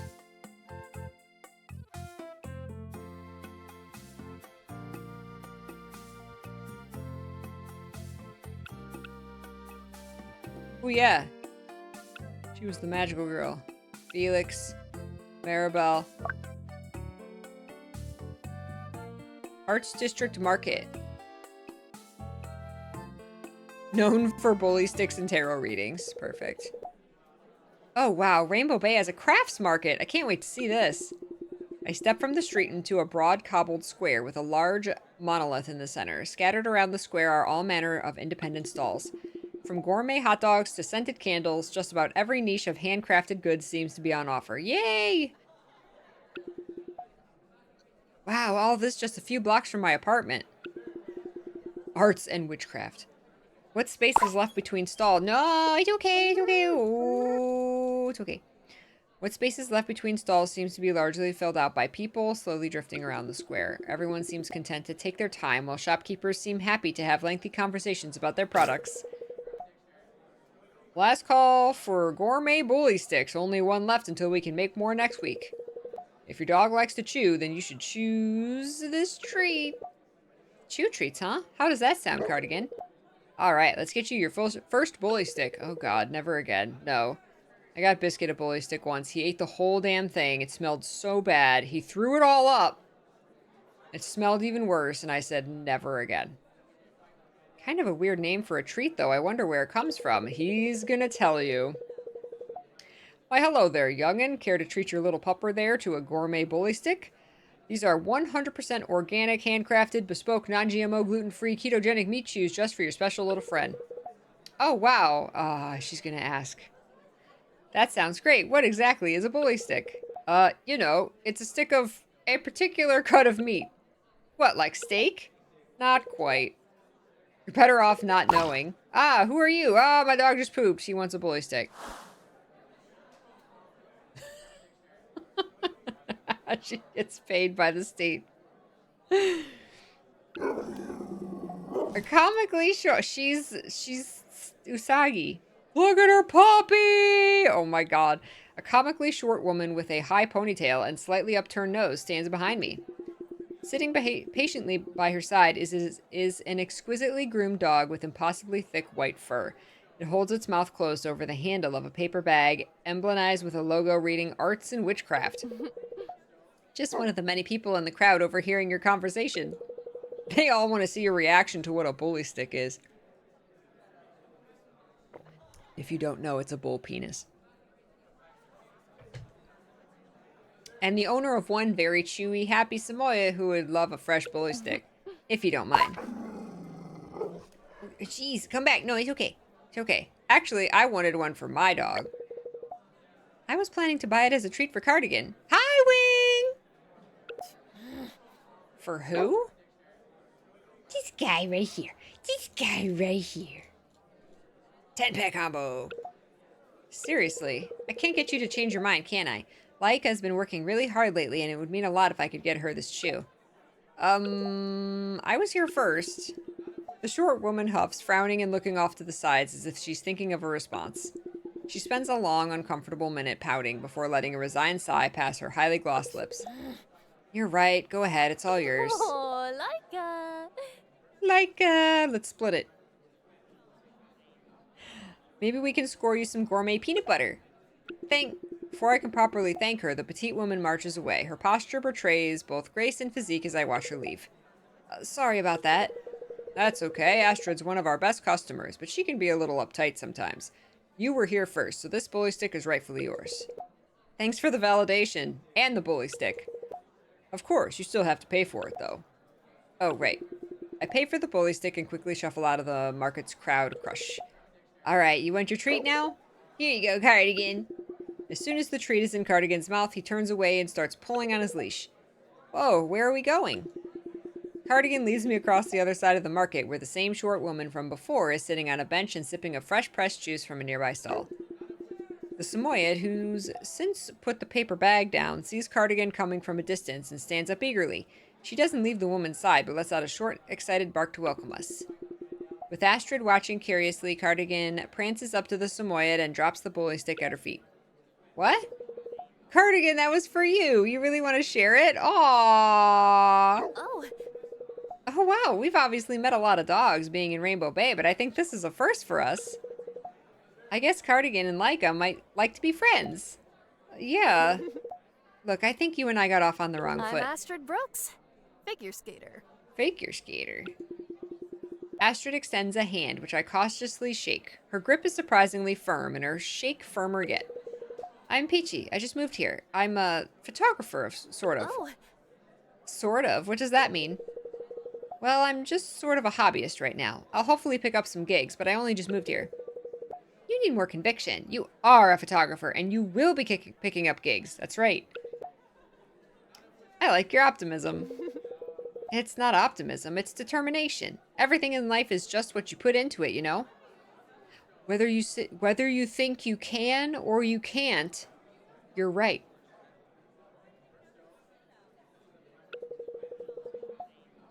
Anyway, you should come and see Laika and I practice sometimes. We're at the skating rink most days.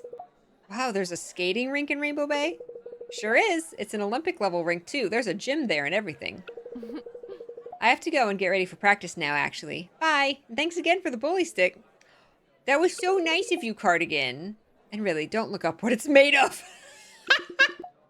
That only makes me want to look it up more. See you around, Astrid. She's a little odd, but I think I like her. I might have a look around the market before I move on. Come on, Cardigan. Preach it. That's right. Let's go meet, Maribel. Industrial District. Known for hot baristas, nut milks, and free grounds. Cardigan, please. It says she's at a local cafe. Let's go get you a puppuccino, Cardigan. It took a little while, but I eventually found the cafe. The shop front is modest, barely distinguishable from the surrounding units, and only a small sign declares the place to be named Cool Story Brew. The queue almost reaches around the block. A mix of people fill the sidewalk, from bearded and bespectacled hipsters to well-dressed professionals exuding impatience. There's a few tables dotted around the pavement, though most are taken up by people sporting a sideways sit as if they were royalty riding into the village on their white steed. Or more likely awaiting a takeout order. Just as I take another step towards the open door, a piercing sound splits through the air. I can hardly tell where it's coming from or what it is. It sounds like a squeak toy? Or 5 squeak toys. 5 very loud squeak toys. Cardigan isn't pleased about the noise. No, it's okay. It's okay. It's okay. here, Gravy. Gravy. Gravy? Here, Gravy. Good girl. She looks like she could break me in half. The buff woman, having stepped away from the counter, quickly hops towards the curb and bends over.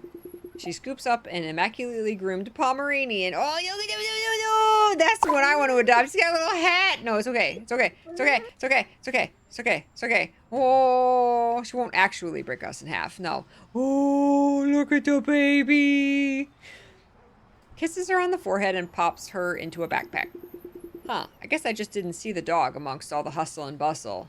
That, and it's tiny. Gravy! Oh my god, it matches Biscuit. Hey there, I see you met Gravy. Sorry about the barking, she's just a little shy. I'm sorry, her name is Gravy? Oh yeah, but that's just a nickname. It's short for Gravedigger. Gravedigger? Oh, Of course, doesn't she look like a gravedigger to you? Gravy yips in agreement, then smiles broadly, her small tongue out and proud. Doesn't she get hot in there? Nope, check it out. This is the Pup Pack 3000 with reinforced acrylic dog-o-vision viewing station, 47 unique ventilation points, and built-in organic pheromone diffuser. This bad boy is the latest and greatest in pup accessories and is the perfect mobile home for the besties of girls. Yes, that's you, Gravy. Yes, it is. What about this little doggo? The woman squats down impressively fast and holds out a hand to Cardigan. Cardigan licks her hand and bows their head for maximum pets. What a little cutie. This is Cardigan. I just got him recently. Well, it's very lovely to meet you, Cardigan. Yes, it is. You must be new to town if you're a recent adopter. What brought you out to Rainbow Bay? Oh, you know, life. Nothing to do with mystical dog wizard or anything. Dog wizard? Nope, nothing. She looks like she could carry me away to safety. Oh, I was so intrigued. Anyway, I should really get going. I have to get Gravy to daycare before my next meeting. See you around sometime? Before I can respond, the woman power walks away. Oh, no, why are you growling? Power walks away with Gravy yipping a friendly goodbye from her pup Pellis. Gravy looks pretty comfy up there, doesn't she, Cardigan?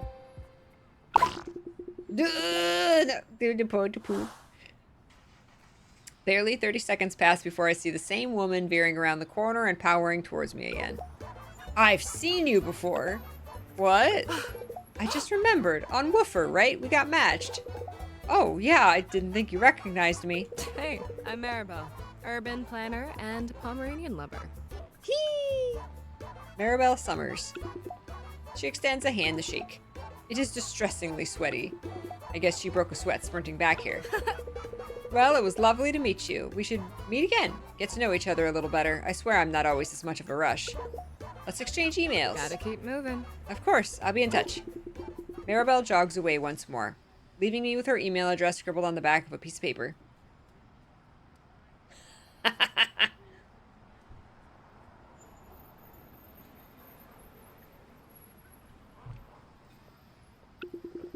It looks like a receipt for one protein bar for $10. She seems like a whirlwind of fun, huh, Cardigan? I crouch down to pet Cardigan, subtly wiping my sweat-covered palms onto his fur. Real. I guess we should keep on moving. Real. Do people exchange emails? I don't know what the kids do nowadays. Rainbow Bay Library, 2 stars. Council-owned city library, famously uncensored. Known for authoritarian library and dog-friendly. We love it. The Rainbow Bay Library, huh? I guess this guy must read a lot. So here it is, the imaginatively named Rainbow Bay Library. It's kind of surprising that dogs are allowed in here, even for a Rainbow Bay. I mean, it's a library. What if a dog started... Oh, no. No! Cardigan! No one seemed to notice. I guess everyone in this town is just used to hearing dogs all the time. Relieved to avoid making a scene, I wait a moment before rewarding Cardigan's silence with a treat. Good boy, Cardigan. Hey, this is a library. Keep quiet. Are those gun holsters? Is he, like, packing in a library? Wait, what? A library, you know? Books. People come here to read or just to get some peace and quiet. It's not really a place to have a conversation with your dog. Oh, you should be cowering. You should be cowering. I look the abrupt young man up and down. I recognize him from Woofer. I think his name is Felix. His hair is styled back, but not so much to seem pristinely groomed. It's more like he's deliberately trying to make it look effortless. His tight black shirt betrays a well-sculpted torso. Large pectorals further framed by straps of brown leather, which wrap around to his back. Below his armpits sit 2 holsters, fortunately devoid of firearms. He licked Felix! Cardigan just licks Felix. An identification tag hangs from his belt, but it's a little too far for me to read. All I did was praise him. So do it quietly. Sorry, officer, I don't want any trouble. Officer? That's what you're acting like. Are you not a cop? I work here. You're a librarian? Oh, so why the holsters? One's for my phone, and the other's for treats. Treats for yourself? No, they're for Mulder. He's around here somewhere. Felix turns around, puts the tips of his thumb and forefinger into his mouth, and gives it a single sharp whistle. Hey, what happened to being quiet? That's what I thought. Well, I'm the librarian, so I get to make exceptions. Oh, little Bobby. He's got a little vest on. Before I can complain, a large, albeit lithe, German shepherd comes bounding out from between some of the bookshelves and stops immediately by Felix's side. Mulder. Good boy, Here, Mulder. boy. True to his explanation, Felix puts a small treat from his left holster and feeds it to Mulder. Aw, he's so well behaved. He's still pretty young. We're doing Paws Academy right now, so there's a lot of training on the go. Hey, us too. This is Cardigan, by the way. Cardigan sniffs the ground and turns away from Mulder. Looks like he doesn't want to say hi. Oh, he's saying hi. Do you even know dogs? Probably for the best. This isn't the ideal environment to be introducing to untrained dog. No, I don't. Cardigan shuffles behind my legs and stares at the door. You're probably right. Maybe we could hang out sometime and give them the chance to become friends. Yeah, that could be good. I mean, if you wanted, I guess. I could show you around the gym sometime, maybe. Like exercise? No, it's okay. I'm not allowed in gyms. Exercise? Well, yeah, what else? I mean, I'm new to town. Maybe there's a sleeping gym that I haven't seen yet. A sleeping gym. Yeah, like a gym, but instead of treadmills, there are beds, and instead of cross trainers, there are beds, and instead of locker room showers, there are beds. Well, actually, I was going to say baths with scented candles and calming music. That's a spa, honey, not a gym. Peachy Chance not allowed in gyms. I think you're describing a hotel. Oh, sounds lovely. Sounds like Cardigan isn't the only one who needs training. Alright, well, I should get back to work. These books won't put themselves on the shelves. Sometimes a gym and the spa are the same thing, and a hotel. It's true. It was nice meeting you, Peachy. Huh? I never told you my name. Oh yeah, but I recognize you from Woofer, so I guess you know how to contact me. Anyway, bye.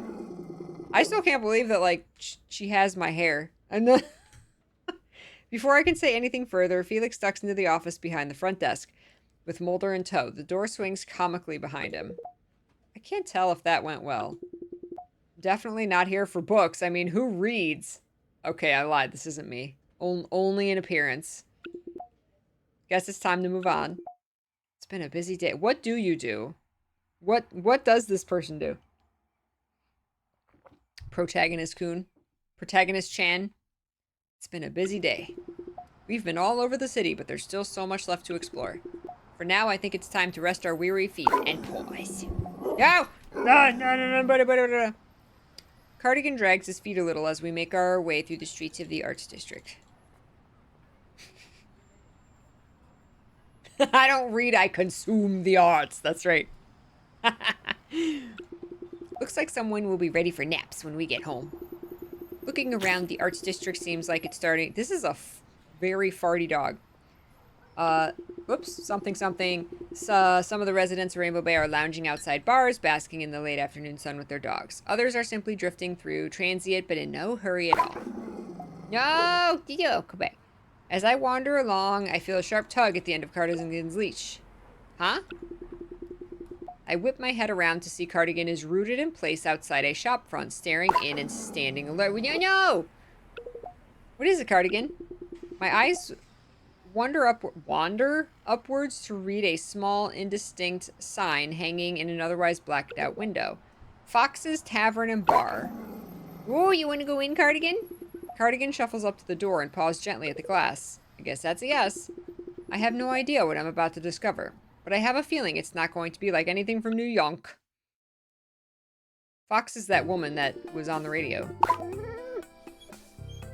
Oh no, it's okay. Look at the fish tanks, the aquariums.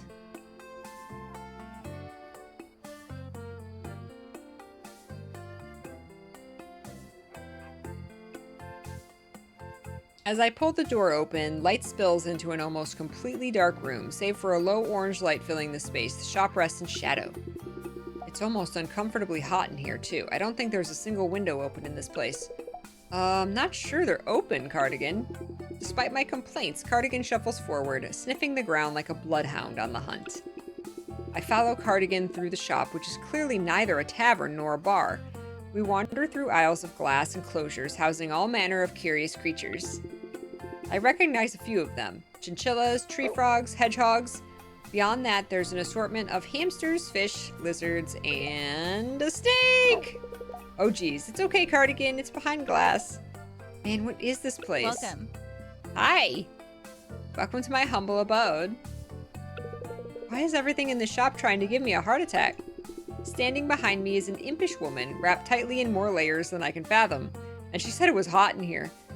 Amongst her ginger locks and the fur of her hood sits two small birds, each the opposite of the other, one brightly colored and the other monotone. Calm now? Yes. Great. Welcome to Fox's Tavern and Bar, a cornucopia of obscure pets and pet accessories. I'm Fox. Oh, this is a pet shop? I thought everyone adopted from the clinic here. That's right. I mostly sell exotic animals. So you don't sell dogs? No, you should adopt a dog, not buy one. Thank you. Amen. You should adopt a dog, not buy one.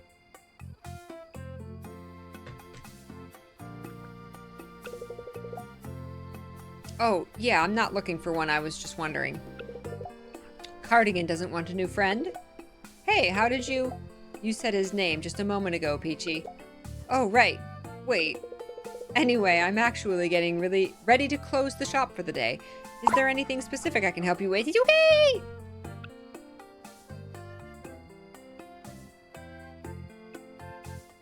Do you know there are birds on your shoulders? Do you think I wouldn't be aware of that? The colorful one is Melanie, and the goth one is Phoebe. They're lovebirds. Oh, they're together? I mean, they're literally lovebirds. But also, yes, they're together. Cute! This is neither a tavern nor a bar. And that's not a question. Touché, Fox. But to answer the question you didn't actually ask, it's a tavern and bar for animals. They come here and stay with me. I feed them, listen to their woes, and tend to their aching hearts. Aww. Tell me how that doesn't sound like a tavern and or a bar. It's a pet bar. Pet tavern. Do you offer the same service to humans? No. No. Pity. Why is it so dark in here? So they're awake in the daytime. Who? Oh, you poops! I got endless bags. Who? Them. Fox gestures to the glass enclosures around us. Everyone in this part of the store is nocturnal. Well, not everyone. You don't count. Oh. Ouch. Does anyone actually buy exotic pets? What do you mean? I mean, this is the world's most dog-friendly city, right? Why would anyone here buy a chinchilla? Maybe they like chinchillas. I suppose. I also sell designer pet accessories. Oh, like leashes? Some leashes, yes. Can I see them? Not yet. What does that mean? Hold up, do I recognize you? Wait a minute. Have I seen you somewhere before? Oh no, is this a pickup line? No, I swear there's just something so familiar about you. I don't recognize you, sorry. I feel like maybe I saw you online? It's a small city. You probably just saw me on the street. Wait, your voice! Oh no. You're that animal expert, Fox Ainsworth. You were on the radio when I was on the bus. Cardigan's being so good. Your parents are Steph and Terry Ainsworth, the zookeepers, right? You caught me. Fox Ainsworth, Rainbow Bay's local wildlife expert and bird law prodigy. And yes, they are my parents. Next question. Oh, I don't think I actually have any more questions. Great. Feel free to come by if you ever need something, but for now, I'd really like to go home. I mean, I asked for pet accessories, but she said she wouldn't show me. Right. Sorry, I didn't mean to bother you. I just followed Cardigan. Cardigan must have some pretty good taste. Look after each other. I can tell he's a special one. Yes, ma'am. Bye-bye now. But seriously, leave. Right. Was she closed? Not very... Not fair. Wait. How did that email get a picture of my apartment, like with like lights hanged up? They got a picture of my apartment in the future. It was AI, the bastards. They're like, show me this apartment if I actually wasn't lazy and hung up the painting. Home at last. Me too, Cardigan, me too. We've been so busy lately. I think we both deserve an early night. There are some really cool people around here. What do you say we invite them all over once we've unpacked? Gross, don't lick me. Gross. Actually, sometimes it is gross. Sometimes Skipper will lick me, but like she obviously like just licked her butt because her kisses smell, and I'm just like, ew, gross. Don't lick your butt and then lick me.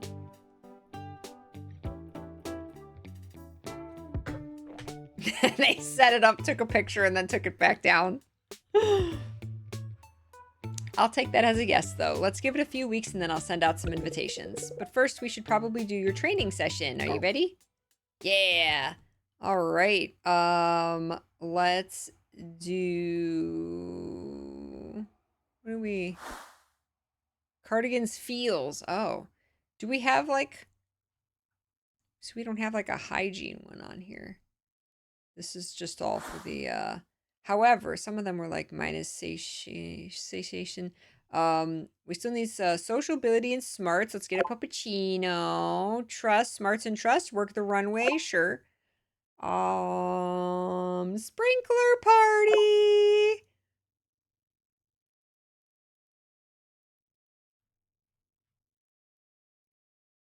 Let's do doggy daycare. And more sociability. Employ a dog. Let's do employ a dog. Runway. Cardigan went to town on his puppuccino and moved on to sniffing butts.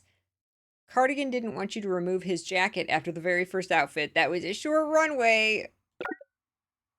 Cardigan sat on the sprinkler and used it as a massage machine.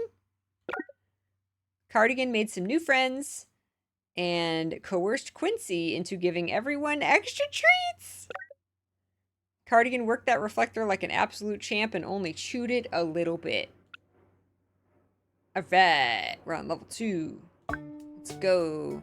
He's starving! Give him wet food. Here you go. We need to clean him. Shampoo.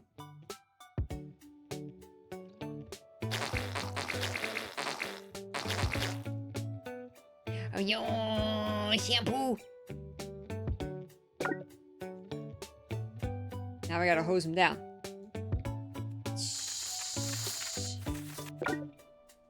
There we go. Oh no, he's drippy wet. Oh, he goes eat. Look at those socks. So cute. So cute.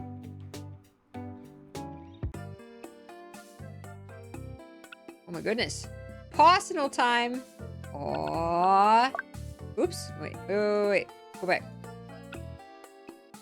I want to meet people. Who haven't we met yet? We met everybody. Well, we haven't talked to Sasha in a while. Known for inflated rent and minimum insulation. Oh. Look at the puppy. Hey, Peachy. Fancy seeing you here. I was just about to take... Oh, that's right. Sasha hasn't met Cardigan. I was just about to take Marshmallow out to the park for walkies and fetchies, but it's raining now. Marshmallow cranes his head up to eyeball Sasha excitedly. It's honestly a pretty mild response, but I guess he can't move too much in Sasha's arms. Marshy loves apartment living, but when the zoomies strike, it's time to get outside. I'm not really sure what to do if we can't go to the park. Any ideas? Apartment Ninja Warrior. Why not turn your apartment into an obstacle course? Ooh, we could make cute little hurdles for Marshy to jump over. Marshmallow yips in approval. Sasha does too. Alright.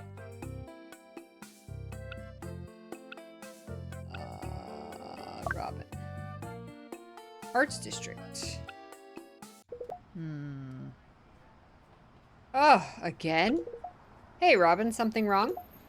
Hi, Peachy. I had to stop and grab something on the way to work. I was only away from my car for 3 minutes, 5 max, and the stupid parking warden stung me for stopping by a fire hydrant.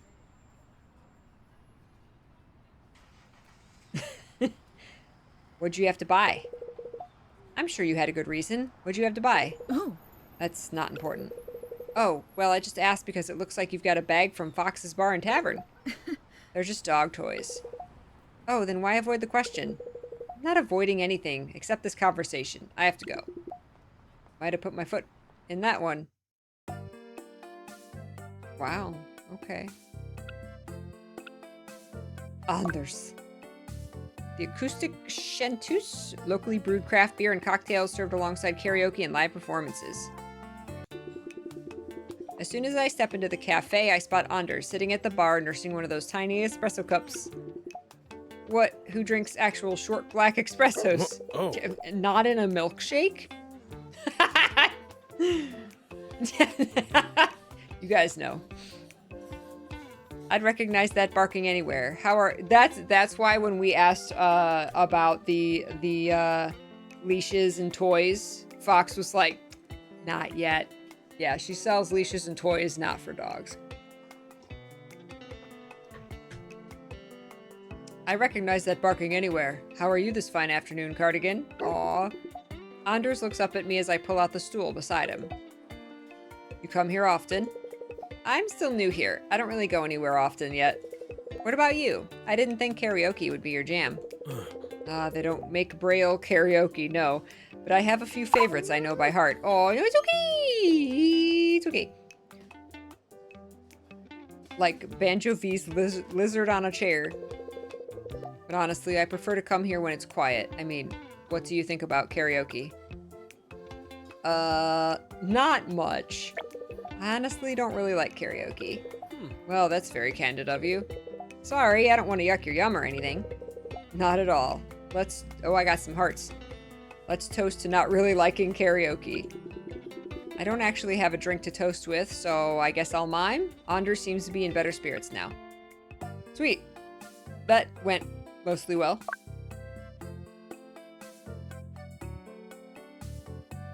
Humans will not be served. Known for extremely rude and powerful curses. Okay, I've got her wearing the hard hat and she seems to love it. I guess it helps that it's kind of a necessity. I always thought that looked like a hard hat. It is. You know, I don't think a hard hat would effectively protect a Pomeranian on a construction site. Unless it was over her entire body. That would be so cute. oh, A little hard hat running around with Pomeranian feet. I'm looking for something to dress Gravy up in for a formal event. Don't suppose you have any ideas? A princess tiara! Well, Rainbow Bay's most regal princess pupper deserves a crown befitting her status. Yes, she does. No. It's okay. It's okay. I do stock a range of different size crowns. The sizing is all in lizard sizes, though. Do you have a lizard to dog size conversion chart? In the post, I'm afraid. Well, I guess we can just try different crown until the right one works. Cue the makeover montage music. Gravy's pretty small. A lizard crown is better than no crown, I guess. That would be so cute. Okay, we got one more. Let's do Astrid again.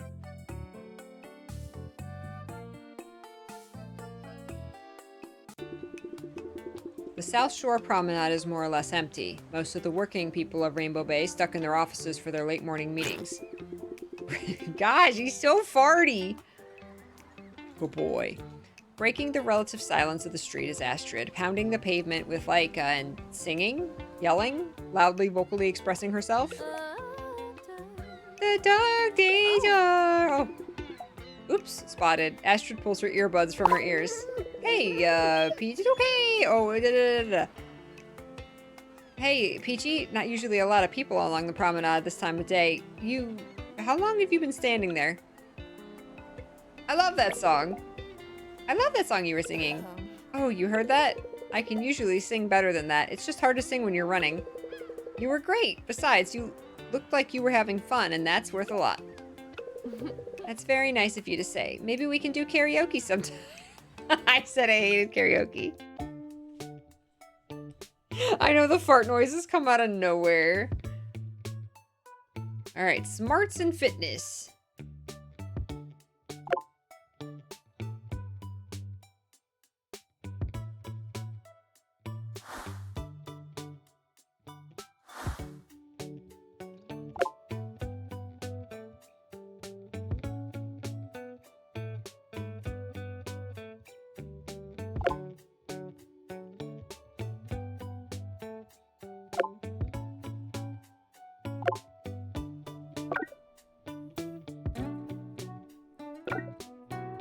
So cute.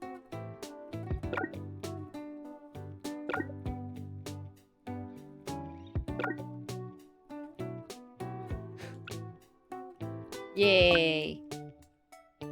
Oh my goodness. Okay. The mood and the energy. But he's hungry too.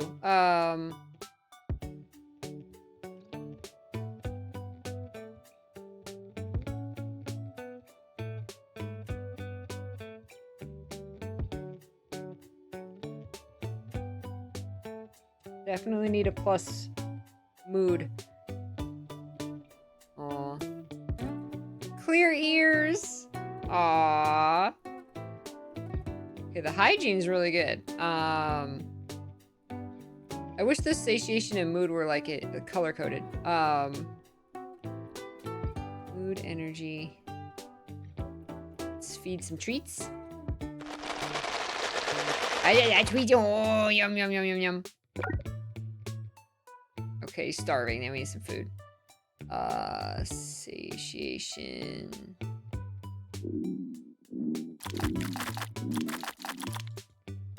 Here you go.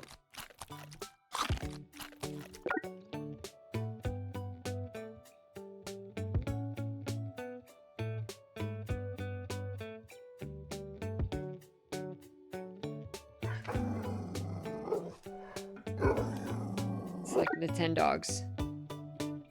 It's getting dirty. Snooze time.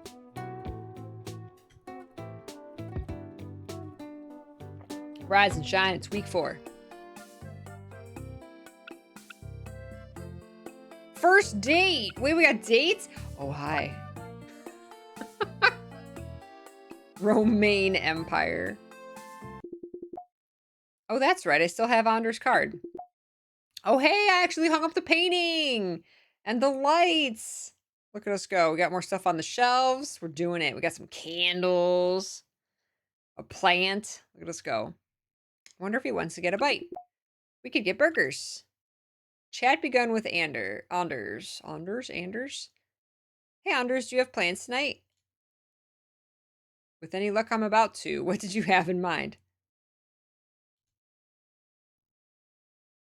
What's full of meat and perfectly encased in 2 pert tasty buns? Wow. Very forward. I'm listening. Damn. Okay. We move quickly and we say exactly what we want. Burgers. Actually, I can get us seats at Romaine Empire tonight. I'm sure you'll love the food. Do they have burgers? Hot dogs. They're better than that. You'll see.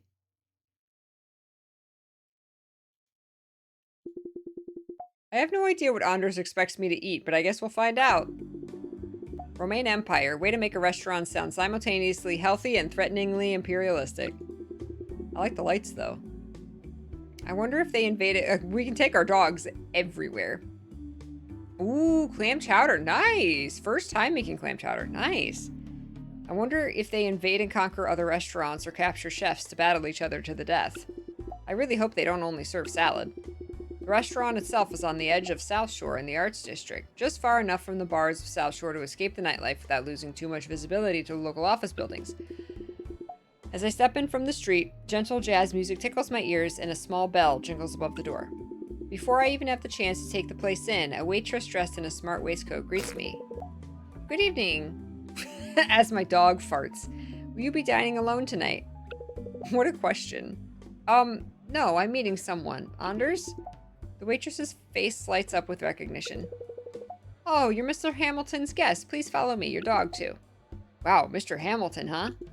Cardigan and I follow the waitress towards the back of the restaurant. Oh my god, he poops it. Hold on. I stopped to pick up his poop. Past the number of tables. Did you not do that outside? That's just like the dog. You like walk him in circles outside. Like, okay, come on. Before we go into the restaurant and have a nice meal, like you need to poop outside, right? And you're like, no. Okay. I guess he doesn't have to poop. And as soon as you walk inside, he poops. Bio, thank you so much. Have a wonderful rest of your day. He's bored. Now he's borking. Past a number of tables intimately illuminated by centerpieces of arranged candles. As we near the kitchen, I finally see Anders. He sits at a large table with Hemingway resting by the side of his chair and a glass of wine in his hand. The table itself is situated right by the kitchen, and despite its size, is set for only 2 guests. No, it's okay! It's okay. Your guest has arrived, Mr. Hamilton. Peachy, I'm so glad you could make it. Anders stands up and takes 3 precise steps towards me. He smiles softly and places one hand on my upper arm. It's warm. This place is fancy. I told you you'd like it. I feel like I might be a little underdressed. Really, I couldn't tell. Because he's blind. Oh, really? Wait, right. You're wearing a fragrance at least, aren't you? I like it. Oh, it's just a cheap one, but thanks. He doesn't need to know I stopped at the supermarket on the way here and rubbed 3 different magazine samples on my body. Anders gestures towards the only other set place at the table, immediately next to where he's been sitting. Our seats face into the kitchen, giving me a clear view to the various chefs hard at work. By the window, I can see a wizened woman carefully planting a dish I wouldn't be able to begin describing as food. Do you know what you'd care to drink tonight? I recommend the wine pairings. I'll go with that then. I can't even see a menu. The waitress nods and leaves Anders and I to ourselves. Well, and the dogs. This is the chef's table. So throughout the night, the chef will grace us with dishes of her choosing, and we may be so lucky as to hear a bit about the food from the chef herself. It's really the most authentic way to experience restaurant cuisine now. It's about so much more than the process. No! Come here! It's about more than the process of putting food in your body. There's a story behind every piece. Ooh, I love that. Are there burgers? Do you think the chef has any good burger stories? Well, I mean, I think the stories tend to be a little more abstract than just being about burgers. Oh, well, maybe she'll tell a good story in the form of a burger. I'm not sure I've ever seen a burger leave that kitchen. Well, there's a first time for everything. After a short moment, the waitress returns with a near-empty glass of an almost clear liquid and 2 plates of, well... To start tonight, we have a medley of herb gels with nasturtium leaf and a green tomato sorbet. Our wine pairing is a local dry Riesling with a bright citrus bouquet and notes of mild spice. All I know is I want to be nasturtium to Anders tonight. Enjoy your meal! I have no idea what this is. Shut up! How do I even start to eat this? No! No! Come here. Oh, watercress. Okay. You're already overthinking it. Eat it however you like. Everything on the plate is edible. Even this leaf? Of course, it's nasturtium. It should be crisp and slightly peppery. Alright. Okay, that's pretty nice. Now try the nasturtium with some sorbet in one of the herb gels. Whoa. Is that a good sound? It tastes like spring! I'll take that as a yes. It only takes me a minute to clear my plate of the few dollops of gel and sorbet. I finish it off with 1 swig of wine, enough to drain the mostly dry glass. To my side, Anders gently pokes around the plate with his knife, occasionally bringing it to his mouth to taste each element. There's a tenderness to the way he moves, as if each microscopic movement is done with full consideration. I catch myself staring a little as the corners of his mouth curl up around the tip of his knife. I can feel you staring. Oh, I'm sorry. You seem like you're enjoying yourself. I always do. He's eating. Itidakimasu! You should try your wine if you haven't already. Sure. Drank it all in one gulp, huh? Maybe. Next course, I'll show you how to taste wine if you like. You mean besides drinking it? Precisely. Anders finishes his plate, and before long, the waitress returns with an assistant to clear our dishes while he places more down in front of us. And now for our second course, we have a scallop ceviche with pickled watermelon rinds, golden beetroot, and garden sorrel. With this, we have a youthful Sauvignon Blanc sourced from a vineyard just 15 kilometers south of Rainbow Bay. The only reason I know how to pronounce Sauvignon is because of Frasier. Exhibiting a natural, flinty minerality and an aroma of fresh blossoms. Okay, you definitely made some of those words up. Shall I show you how to taste that wine then? Alright, but don't expect much. I'm sure you're capable of much more than you give yourself credit. Now pick up the glass by the stem and swirl it gently. That swirling puts more wine on the walls of glass and helps it evaporate, so you smell more of its finer notes. Next, bring it to your nose and inhale gently. Your nose should be more or less inside the glass.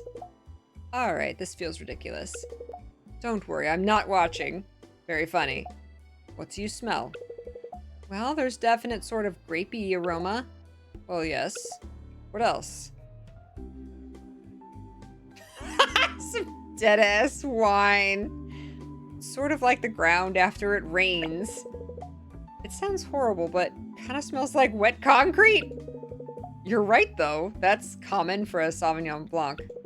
I'm getting notes of cut grass and lime as well. It's quite herbaceous. You're being very good. Cardigan. Okay, now take a sizable sip and swirl the wine around in your mouth. You want to feel it in every crevice. Swallow when you're ready. Now just think about what you taste. You might feel acidity along the sides of your tongue, and you'll probably notice some new aromas as well. What do you think? It's a bit acidic, but not too much. And I think I taste green pepper and lemon. Wonderful. Wonderful. There aren't any really wrong answers. It's just about how you perceive the wine. When you take the time to taste it properly, you really consider the flavors and craftsmanship behind it all. Winemakers around these parts don't usually oak their Sauvignon Blanc, but I can teach you about oaking too when we get a red wine. Sure, why not?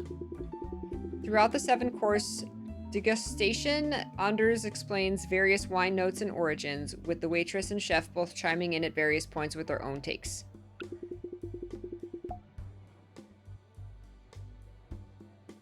Oh geez, Eternal. Hey, Plasmid. Welcome. Is the dog drinking wine? No, he's not drinking wine. Yeah, they didn't say like they brought out water for the dogs or anything. After an intricate dessert constructed of molded grapefruit mousse and ruby chocolate, Anders quietly pays the bill. Before we say goodnight, would it be alright if I walked you home? I'd like that. I'm not sure I'm ready for the night to be over just yet. Was that a pun? Mm-hmm. Because of Romaine Empire. Let's not dwell on it. Anders and I stepped inward to the night, sticking to the main streets of the art district. Are you sure it's alright walking me home? You don't live around here, do you? No, I have an apartment by the beach in South Shore. But it's fine. I'll catch an Uber later. A Uber. At least he paid for all that wine, that's right. Thanks. Of course, you're not cold, are you? It's a little chilly. Would you like my scarf? Or your whole ass jacket? Yeah. Before I can really respond, Anders has removed his scarf and offers it to me with his free hand. Here, stand still. He places the scarf around my shoulders and ties it loosely by my collarbones. Wow, it suits you. Smart arse. Not falling for those anymore, huh? Nope. Actually, I wanted to ask, how much can you see? I can see enough to know I'm very attracted to you. That was smooth. That was smooth, Anders. I'd rather wear your skin like a jacket.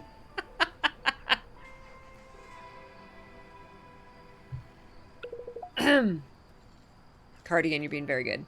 Oh, so does that mean I can do much the same things as anyone else. Certain things I can do better than most, in fact. Or so I've been told. Oh. What? Like what? Why don't I show you? Oh, damn. Anders is immediately next to me now. We stop below a streetlight, and his calloused fingertips find the curve of my jaw. He tilts my head towards him gently. He takes one more step, closing the distance between us. His lips part just inches from mine, and his breath is warm, heavy. He hesitates, as if asking permission. I was going to say he better just not like... he better hesitate. Wordlessly, I push forward. Aw, we didn't get to choose. I push forwards, pressing my lips against his. He takes the hint pretty quickly, and before long, his fingers are curled in the hair on the back of head, while mine fall to the small of his back. My eyes are closed, but I can feel him smiling softly into the kiss, while Cardigan and his dog, who I forgot the name of, look on. We've kind of ignored our dogs. Is something funny? Anders chuckles softly, burying his face against my cheek before twisting his voice to mimic my own. There's a definite sort of grapey aroma. What? Hey, you said no judging. No judging. You taste like wine is all. Oh, right. and vegetable gel. Did we skip first and second base? First and second? I thought kissing was first base. What are the bases? What are the bases? What do you mean skipping first and second? You think kissing is third base? Kissing is not third base. Oh, right. We should probably get you home. Actually, this is my apartment. Care to join, Anders? Care to join me? You're not inviting me, a proper gentleman, to spend the night on the first date, are you? Anders' words are pointed, but his lips curl upwards and the slight musicality in his tone suggests he's far from offended. Oh, shush. Come and show me just how ungentlemanly you can be. What else can you do better than others? Bleachers in this game.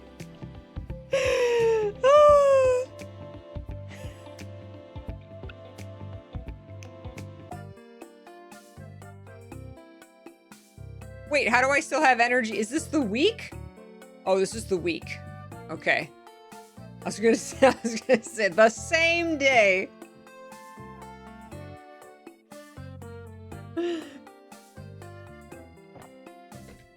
Yeah, the only thing was we kind of ignored our dogs that entire time.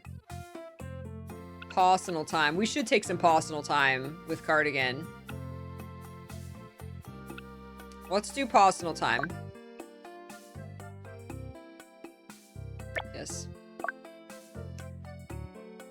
Cups. Hide a treat in one of 3 cups while Cardigan watches. Rearrange the cups quickly. Watch in horror as Cardigan knocks all 3 cups over to get the treat. Technically, he did solve the puzzle. Good boy.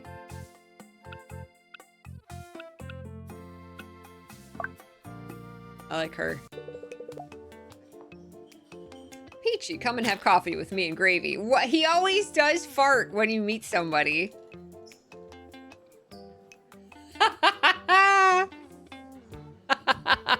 How do I still have energy? I love Gravy. Gravy's having a puppuccino. Just ordered it, but I can shout you and Cardigan a treat. What does the little puppo like? What's a puppuccino? What exactly is a puppuccino? Well, it's only the most popular drink in Rainbow Bay. Not for humans, though. I mean, it's okay for humans. A puppuccino is basically just lactose-free milk foam. Because it's lactose-free, it's not likely to upset their tum. Plus, it's mostly air anyway. Just a nice little treat for a well-deserved doggo. Well then, we'll have 1 puppuccino, please, and a hot chocolate for me. Coming right up. Rainbow Bay never ceases to amaze with its dog friendliness. Aw, cute. Alright, we gotta go on break. He farts when he's excited. That's right. Alright, quick break. Get up and stretch. Get some water and hydrate and do other things. And I'll be back. Oh my goodness. Wah. BRB? Welcome back, Peaches. I am so sorry. Mr. Biscuit was taking the full tour around the yard. He did not want to come back in.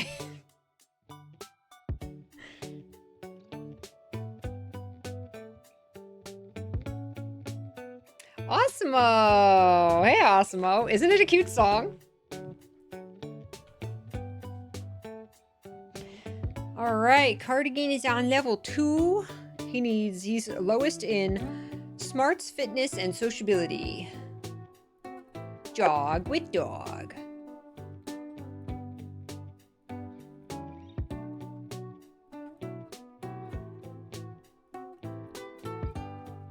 Can you just do the same thing all week? You can. Sprinkler party!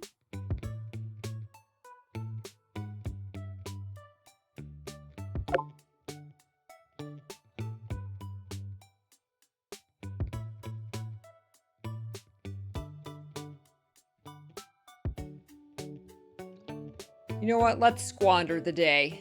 Do a whole lot of nothing. We deserve it.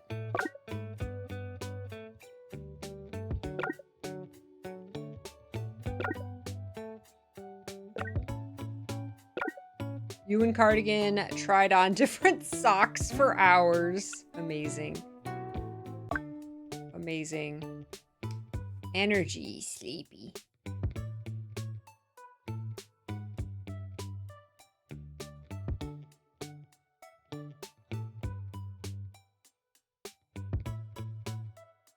Ooh, clean ears. He doesn't need hygiene, but let's see, energy, hydration. Let's do hose him down. Hose him down.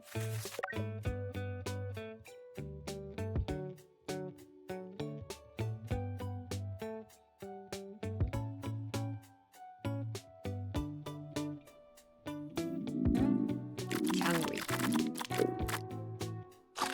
Nom nom nom nom nom.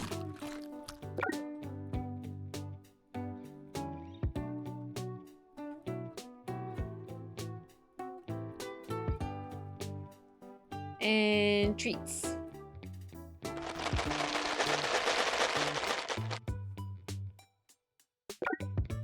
How is he dirty already? Snooze. I love the snooze. Week 5.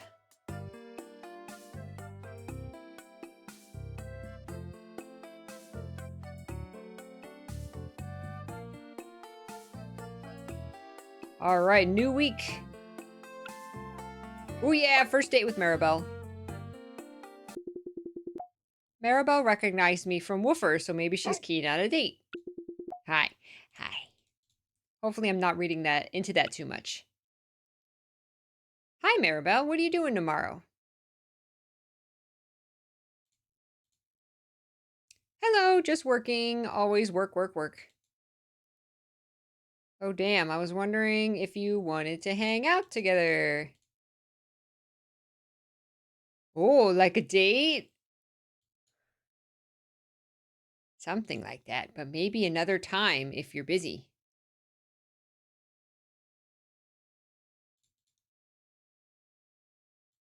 OMG, no, no, no. I would love to. OMG, let's make it work. I'll squeeze you in.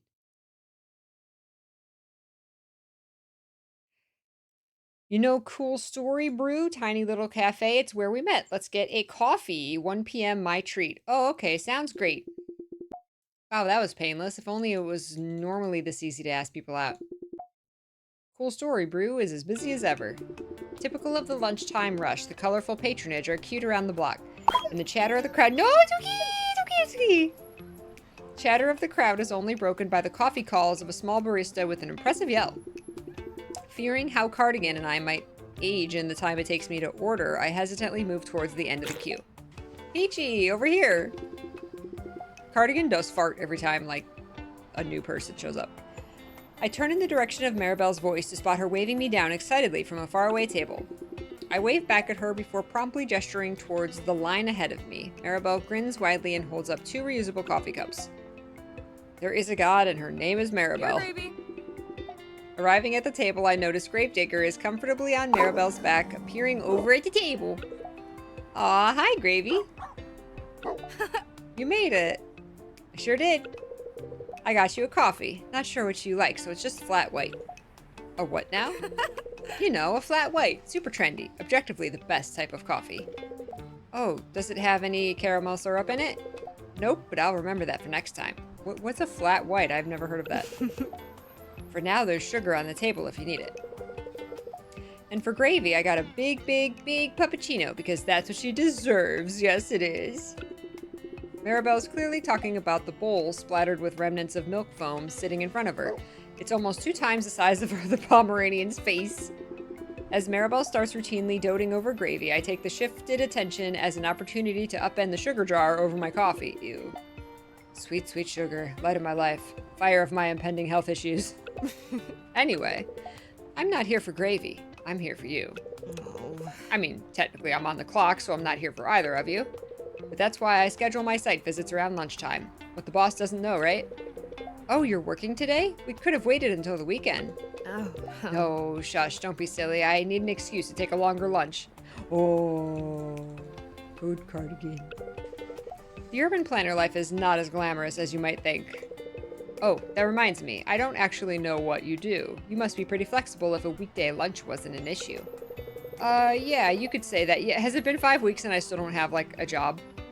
I'm self-employed now, trying to make it as a photographer, so if you know any events in need of photos, let me know.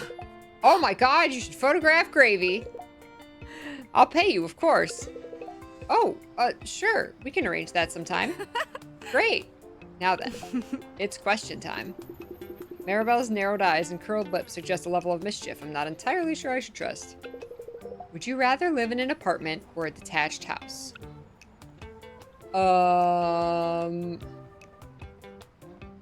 I love apartment living. I lived in an apartment back in New York City, and I do here too. I guess it just suits me. Me too. Obviously, apartments aren't going to be good for everyone, but I think the more of us who can adapt to condensed housing, the better. Populations are rising everywhere, and it's just not viable for us to all have enormous sections, not to mention apartments are cheaper. I mean, not that much cheaper. But anyway, apartments are fun. It's like communal living, except you don't have to share mugs and then get annoyed because there are no clean mugs when all you wanted was a morning coffee. Wow, you sure have a lot of opinions about apartments. Urban planner, remember? It's my job to have opinions. Okay, next question. Would you change your way of life if it would improve the lives of hundreds? Depends on how much I'd have to change. How big of a change are we talking about? Is there a price you're not willing to pay? No. I'm just teasing. It's interesting, though. A lot of people will reject a development that could provide affordable housing for hundreds of people because it would affect their views of the ocean. I get that they might have bought their home for the view, but anyone in these hypothetical... I don't know, poop. Cardigan, please. Anyone in these... poop! Suddenly poop. Anyone in these hypothetical apartments might just be buying so they have stable housing. Not that you're saying you wouldn't give up your view. Or are you? No? Teasing. What's with all the questions anyway? I'm testing you. Wait, what? I'm just interested in your perspective. I deal with these sorts of issues a lot, so it's all on my mind a lot. But if you really want me to test you, who's cuter out of Cardigan and Gravy? Oh, I definitely plead the fifth. No way. Nope. I refuse. Why not both? There is no safe answer to this question. Oh, come on. Coward. Coward. It's fine. I think we both know who's the most special, wonderful, adorable little princess in the whole wide world. Yes, that's you, Gravy. Yes, it is. I mean, Gravy's got the little blem. The little blep. The correct answer was you. Ah, shit. Damn it, Wing. Now I can't unsee that. Next question? Ready to move on from that one, huh? All right, let's see. Why did you really move to Rainbow Bay? What do you mean? Before I can finish my sentence, the familiar sound of a phone alarm cuts me off. Maribel excitedly reaches down to the backpack sitting by her feet and pulls out her phone. Oh, my lunch break is up. I have to head off to a build site nearby before I go back to the town hall.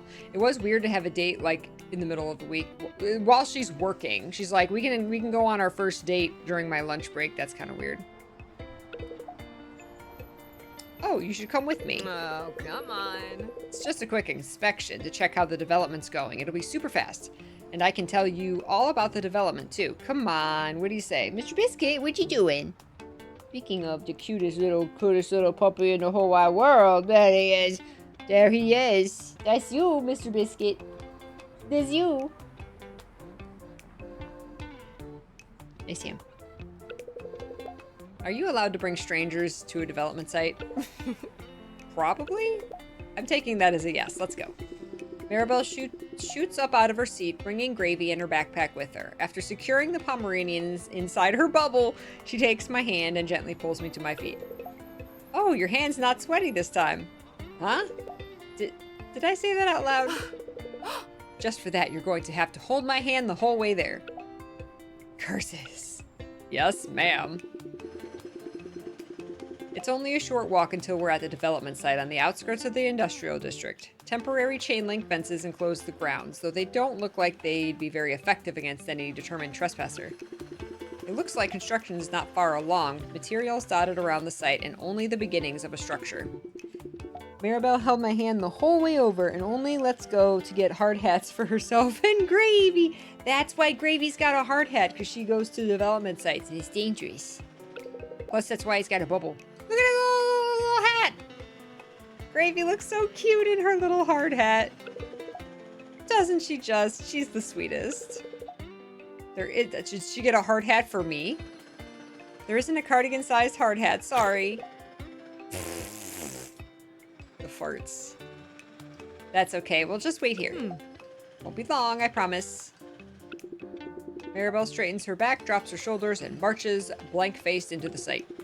From afar, I can see her interacting with the site manager, behaving with a sort of rigidity and seriousness in stark contrast to the way she normally acts. It's honestly like a whole other person just stepped past that chain link fence. Speaking of the fence, only once Maribel walks away do I realize each piece of fencing is adorned with signs for an all-too-familiar company. A jingle rings through my mind. Scraping the sky and never asking why, that is the obelisk construction way of life. Oh, it's Joja Mart. Oh god. What's wrong? Why are we screaming? No sneaking. Sneaking is bad. Always pay attention to your surroundings on a construction site. That's a fair point.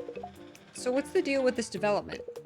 It's a project of mine, the first of hopefully many. Oh no, does she work for Joja Mart? It's an apartment building, the first high-rise out of South Shore. Basically, the industrial district is the main residential area of Rainbow Bay, but almost all the housing is detached. There's a lot of demand for the area, but no affordable housing. So I'm fighting for high-rise apartment blocks. If we want to grow as a city, the only way is up. So this is the start of your legacy as an urban planner? Oh no, my legacy is going to be a statue of Gravy on Fenrir Island.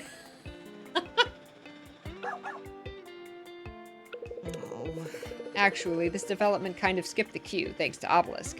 Somehow, they found out we were accepting projects and they have enough money to make their own schedules. Obelisk can be like that. Doesn't sound like you're a fan. Well, I used to work for them. Aha! The plot thickens. Oh, messy breakup. Let's not get into that right now. To be honest, they're not my favorite either. But they did agree to our controlled unit sales price, so I guess they're not that bad. Maybe even giant multinational tech corporations led by faceless billionaires are capable of doing some good. Oh, let's hope that's true. Anyway, I have to head back to Town Hall now. Wanna walk with me? Maribel doesn't even wait for an answer and quickly grabs my hand, judging from her power walk. I'd wager she's running late for something. Mirabelle is Gravy's puppet, yes. Maribel is actually 5 Pomeranians in a trench coat. Well, here we are. Oh, I never noticed Town Hall was right here. It's pretty well hidden. Just an office building, really. Gotta keep moving. Alright, I'll leave you here. It was lovely spending time with you. True to form, Maribel moves before I can really react. She ducks forward and plants a small kiss on my right cheek, then trots away. I watch Gravy staring out of her bubble at me as the warmth of Maribel's kiss lingers on my cheek. I can hardly keep up. Yeah, I like her too, Cardigan. Aw, we went to bed with Anders on the first date. Oh, what, oh, speaking of. He pooed instantly. Well, Mr. Hemingway, sir, your tests are in. But I have to say the results are truly remarkable. Your vaccinations are all up to date, no signs of fleas or ticks, and a nice steady heart rate. That's wonderful to hear. It's so good to see such a hard-working serviceman be so well looked after. In fact, bartender, get this man a drink. Am I the bartender? Yes, please serve up your best artisanal cocktail for this inspirational man. Oh. Hemingway is a dog. True, so no chocolate. Or alcohol? Boo, party pooper. Come on, bartender, what's on the menu? Watermelon frosé? Back in summer, we used to blitz up frozen watermelon and serve it with champagne. You couldn't give H Dog the bubbles, but ice cold melon is a great treat. Genius. That's perfect, and I can enjoy a sip or two with champagne. Maybe you'd like to join me, Peachy. Anders definitely likes that idea. Maybe a little more than expected. Why was that? Why were we nervous? Was it a nervous date last time? He's a nervous pooper. Oh, let's talk to Felix again. Felix! Huh. Oh, hey Peachy, what's up? Just walking, Cardigan. What are you doing out and about in South Shore? I was just visiting Anders. You know him, right? Oh, I know Anders. Yeah, I didn't know you were close. He's a friend. If he said he's my boyfriend, that'd be... Oh, no, sugar daddy. Oh, no, it's okay. It's okay, Cardigan. He's a friend. What do you think of him? Oh, he said sweating. Oh, sugar daddy. Wanna join us? He's rather flirtatious. He's very forward, isn't he? How do you mean? Well, it's just he often talks about things in a way that doesn't seem entirely above board. Can't say I've ever noticed. But he does have a history of getting in trouble for being non-committal. Don't hold that against him, though. He's a good person. Felix seems to trust Anders. They must be really close. Ha ha ha ha ha ha. Oh, ha ha. We need the smarts. Smarts. Pup flicks and chill. I'm gonna pick all the smarts ones. And then, sociability. Another puppuccino. Go.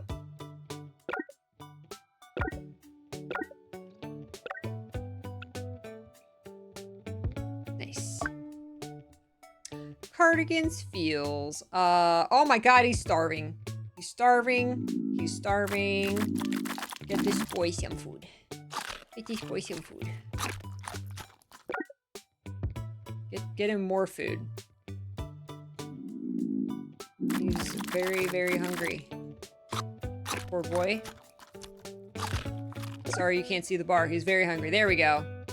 And now he needs hygiene. Hygiene, hydration, satiation will go down. Hygiene. Oh, he doesn't like the blow dryer. Why would I do that? Oh, hose down is all good. Energy, hygiene, and hydration. Let's go. Hose him down. Yeah. All right. Snooze.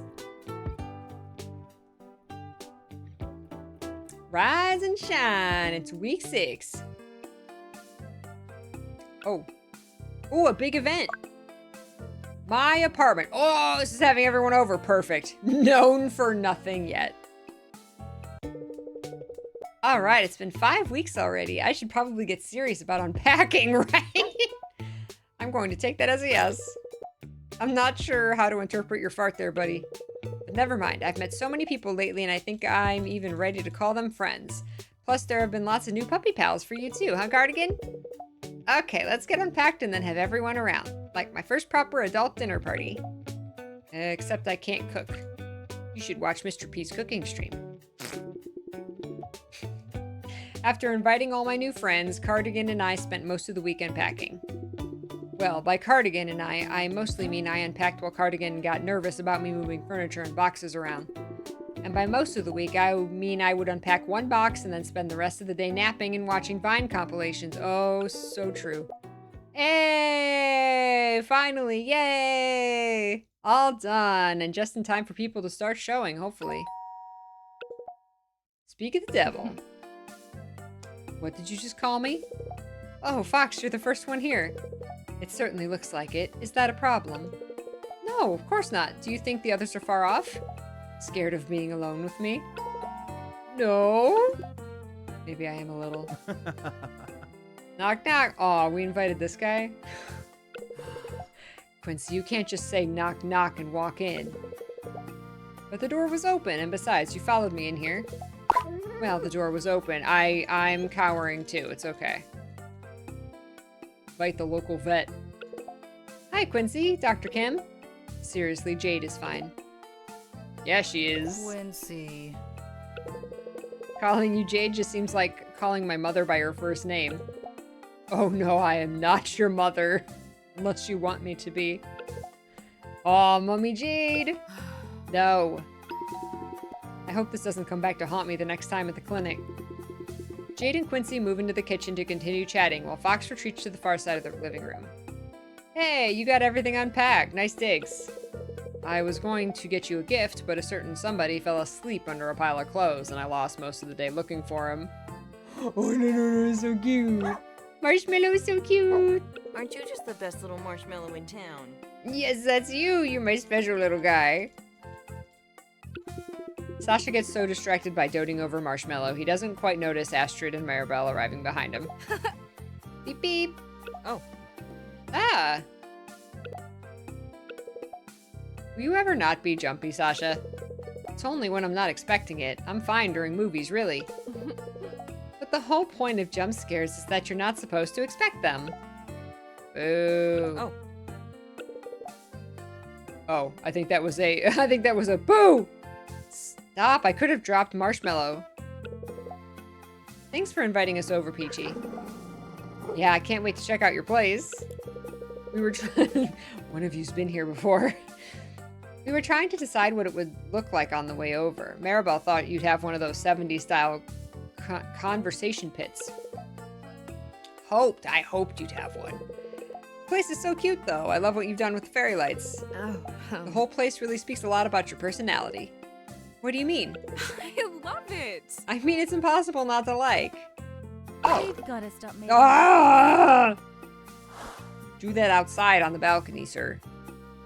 The coven is together at last. Oh, Fox, you're here? Maribel squeezes past Sasha to join Fox in the living room, leaving Astrid and Sasha with me by the door. I suppose I should go join them. Or you could stay here by the door like us cool kids. Oh, no. Hello. Alright, Sasha, let's stop blocking the door and let our hosts greet their guests. I'm pretty sure it's Laika who's doing the blocking. Move it. Astrid hurries Sasha further into the living room as Felix steps through the door. I got you a housewarming gift. Felix pushes towards a plain brown box. It's small and altogether unremarkable. You don't have to open it now.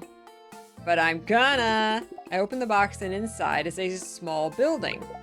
It's the library. Wow, you shrunk the library? No, it's just a miniature. We sell them at the library, but no one ever buys them. I think it's meant to be a paperweight. Thanks, I'm sure to use it to weigh some paper down.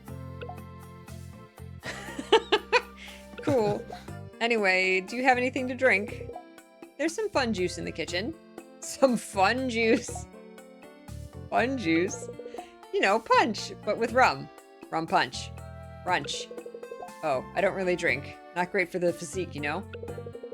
Oh, I'm sorry. I didn't know. What's your poison, then? Kombucha? Gesundheit. There's some diet soda in the fridge. That'll do. Felix shuffles into the kitchen with Mulder trotting behind him quietly. With 7 people and 5 dogs already here, the apartment's starting to feel quite full. Oh no, what are you doing here?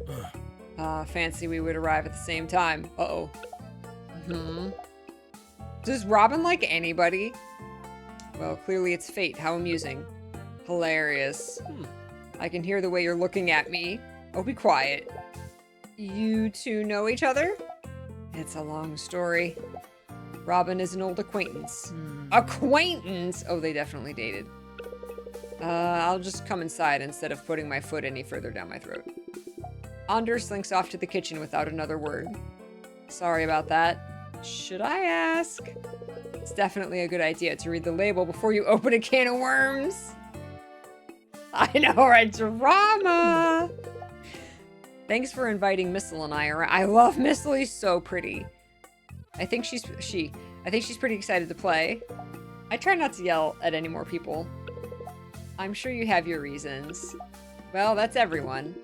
Everyone chats among themselves for a while as I herd all the dogs up to play together. There's not a lot of room in the apartment, but the dogs are making the most of the space. By the time the dogs are all settled in, so too are my human guests. Everyone, you doing so good, Cardigan. Everyone sorted themselves into groups, huddling around various points of the living room. I guess I should spend some time with my guests. That would be the polite, normal thing to do, and I am a polite, normal person. Or I'm trying to be, at least. I would like to talk to Astrid and Robin. I want the drama. I want the tea. I could definitely do next weekend, but it's starting to get down to the wire. I really need to be training more so I don't have a lot of time to babysit. How's the no, don't dig. How's the training going anyway? Land that triple axel? No, not yet. My knee is still killing me. Well, maybe it needs another opinion. I think you should swing by and I can get you mates rates with our physiotherapist. I guess. Oh, hey, Peachy. How are you both enjoying the party? Honestly, it's really nice to have an excuse to take the night off. Seriously, I never have time to socialize anymore. I remember when I used to have free time. How does anyone have the time to maintain a career, exercise, healthy diet, sleep schedule, social life, family, and still have hobbies? Woo! True words, Robin. True words. Well, spite is a pretty powerful motivator. Or maybe we just need to scale back our expectations. Ha-ha! Ha-ha. Ha-ha. Thank you, Peachy. Ha-ha. Yes. Yes. You can't do it all, and you shouldn't expect to do it all. That's a lot easier said than done. Yeah, thanks, capitalism. As I move around, God, that was the real conversation. As I move around the room, flitting between groups, a thought worms its way into my brain. Where's Fox? I scan the room. She was here not long ago, but she wasn't engaging in any of the conversations throughout the room. Eventually, I land on her, somehow blending into the background. She's standing by the shelves, quietly eyeing up my collection of novelty mugs. I make my way over. You're quite well traveled. What? The mugs? Oh, yeah, I've been all over the place. Fox narrows her eyes and stares at me. After an uncomfortably long pause, she turns on her heels and addresses the room. Let's play Truth or Dare. Yeah, let's go. Oh, yes. I think I'm too old for this. No way. If I'm playing you are, I don't, game on. Oh, really, Astrid? Don't you dare. Fine, I'll turn my torment to Felix instead. Wait, what? This is gonna be good.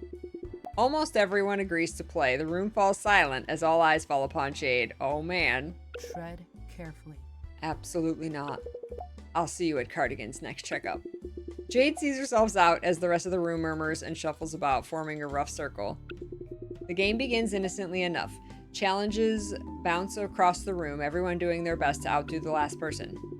Of course, as soon as the turn comes around to Fox, she stares me dead in the eyes and her mouth stretches into an inhumanly toothy grin. Truth or dare, Peachy? Truth.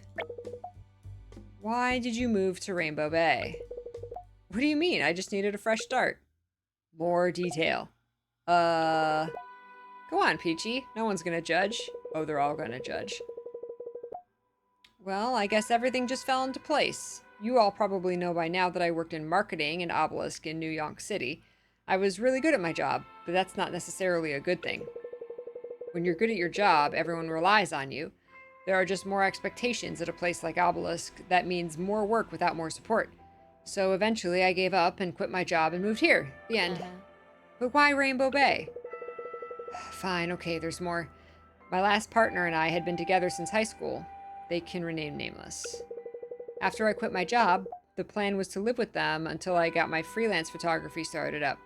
But then they got a job offer they couldn't turn down, I guess. We broke up. I saw them off at the airport, and then a summer rainstorm swept in.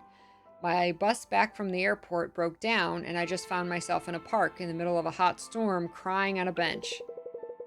Well, this is a big truth. Tragic backstory uncovered. Also, my ex had bought me chocolates to cheer me up, but they were in my pocket, and it was really hot that day. Yeah, I'm sitting in the park, tears down my face, melted chocolate seeping through my pockets of my jeans, clothes and hair soaked through, and no way to get home. And that's when I saw him. What? Who? The dog wizard. What? Well, he was probably just a regular stray or something. He came and sat next to me until the rain stopped. When I tried to take him home, he just started running. I tried to follow him, but he was too fast. When I gave up searching, I realized I was outside a travel agency. It was totally Cardigan. I realized I was outside a travel agency, and they had a huge poster for Rainbow Bay. They said it was the world's best town for dog lovers.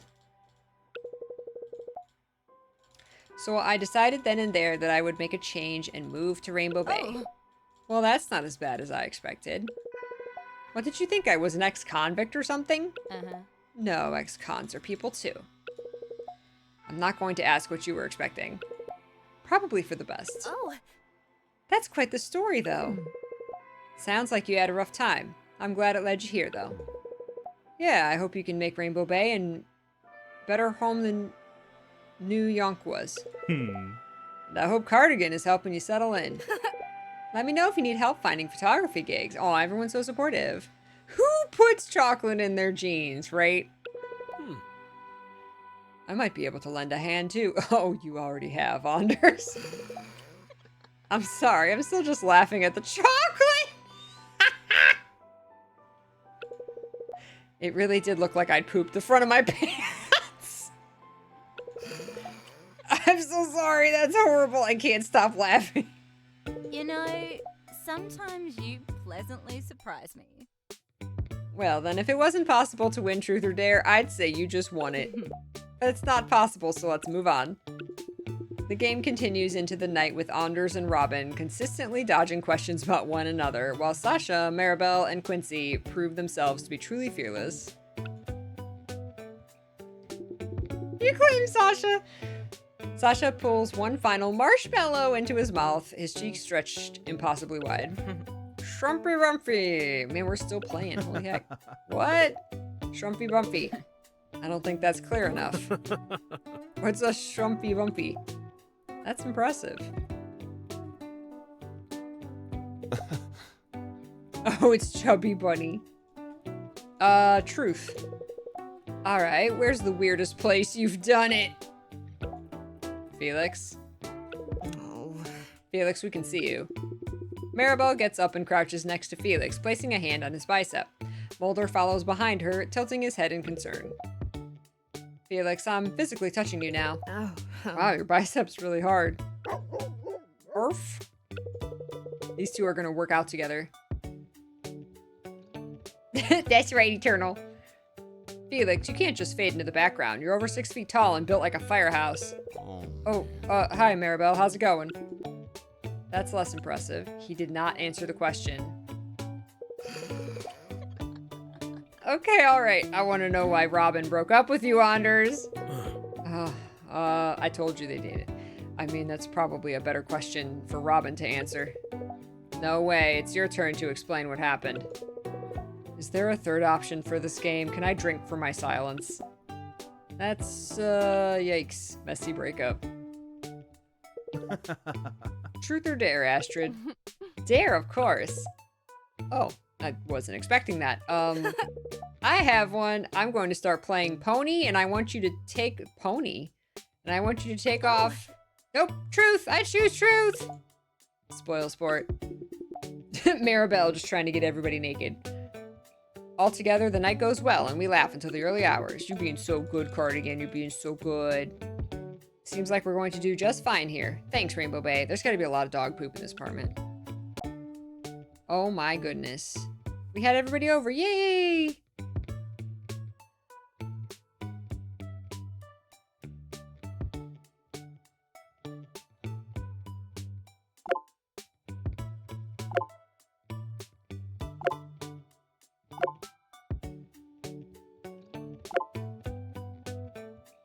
Oh,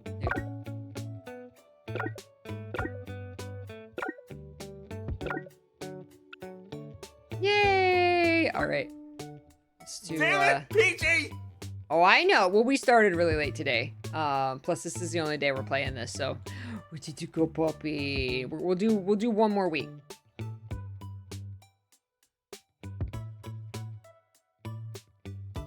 Let's see if I trouble.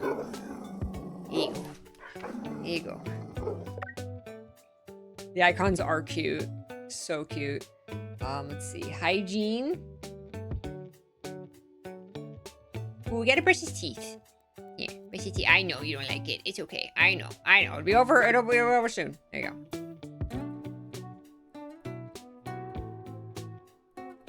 Doing good. Let's get some food. Yummy food. Yummy food. Yummy food. Alright. It's time for your first Paws Academy check-in. Jade and Quincy will check in on your Paws Academy class on week 6, 10, and 14. Make sure you're ready to put your best paws forward. Training progress.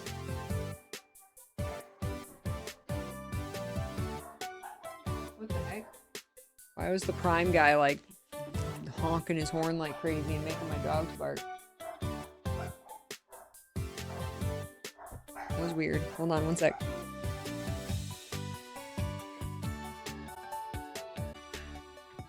That was really weird. Amazon delivery guy just like pulled up on the street and just like beep beep beep, like started like honking his horn. Got all the dogs woken up for some reason. Cardigans on deck. Add adoption. And today, yeah, we've done good. Level 3, level 2, yeah. Doing good.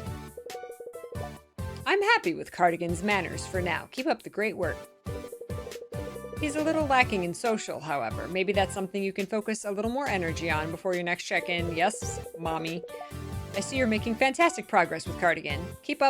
Keep this up, and Cardigan could be on track to becoming valedictorian. Look at that face. Look at that good boy. It's still early days. Your relationship with Cardigan is just beginning to blossom. I can't wait to see what you'll have achieved together in a few weeks' time.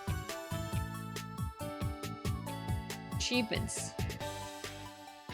Boatmeal? Whose name is Boatmeal? Cornelius, Junebug, Dodger, Ghost, Boatmeal, and Cardigan.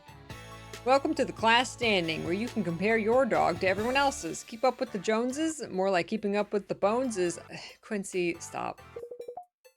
Does Cardigan know his erogen? Ah! Dude, I was like dreaming about blueprints after last stream.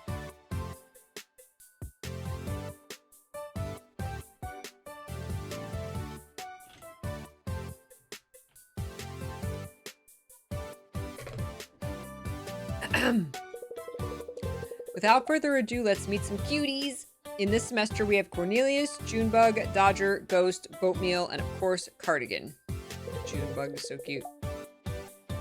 We could go back to blueprints twice a week. Yes, we could. Oh, I can feel the tension building already. Yes, let's see how you're all measuring up. Oh, look at the... Oh, hold on. You can't see the puppies. You have to see the puppies. It's required. Look at the boy. Yeah, I'm just gonna... Look at the boy! He's got his little corn cob. So cute. Oh, is that like gold, silver, and bronze? Nice work from my main dog, Cornelius. I knew you had it in you. Oh, look at you in fucking little bee costume. So cute. A respectable silver for my buddy Junebug. Stay on the good path. Aww. It's Dodger. A respectable silver for my buddy Dodger.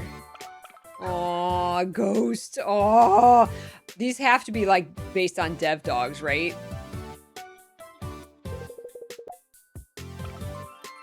Boatmeal. His name is Boatmeal.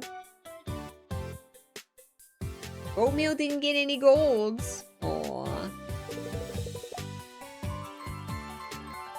Whoa, solid silver. I'm the only one without any bronze.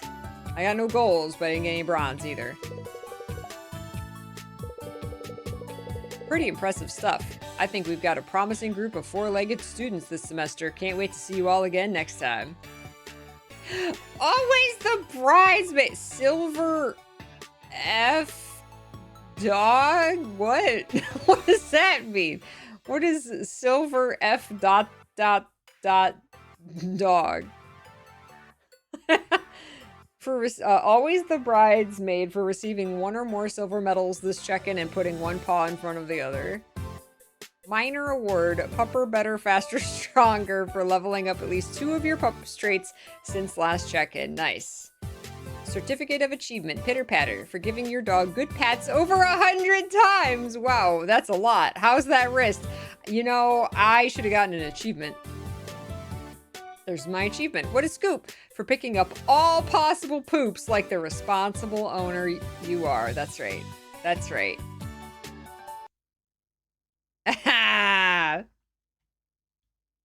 So freaking cute. So freaking cute. Date with Felix. Or date with Astrid. You guys choose. I think a date takes 3 MP, so we can do 1 date. You guys are gonna choose Felix, aren't you? Date with Felix? We've not had... Have we had an encounter with Sasha? I think we have.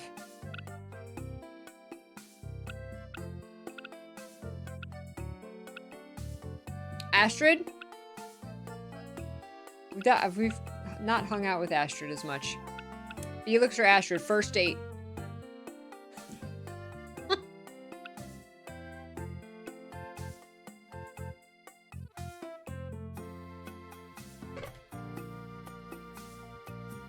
Oh wait, we got an inbox.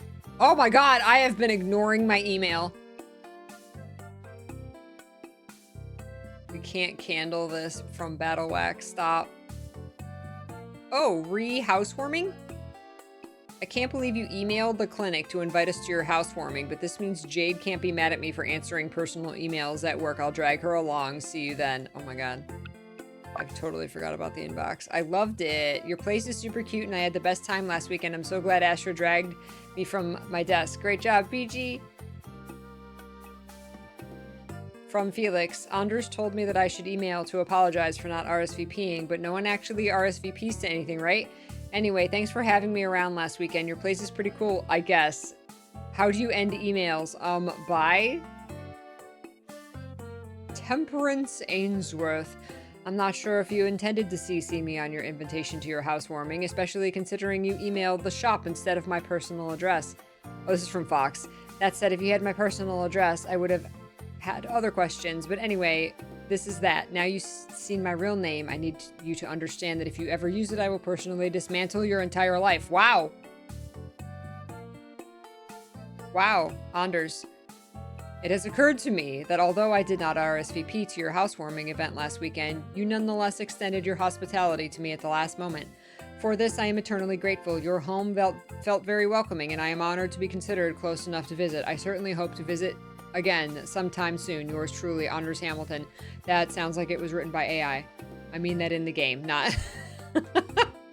I'm totally coming to your housewarming this weekend. I can't wait, and I'm going to be bringing Maribel, so don't be surprised if she doesn't RSVP. She's just, like, insanely busy.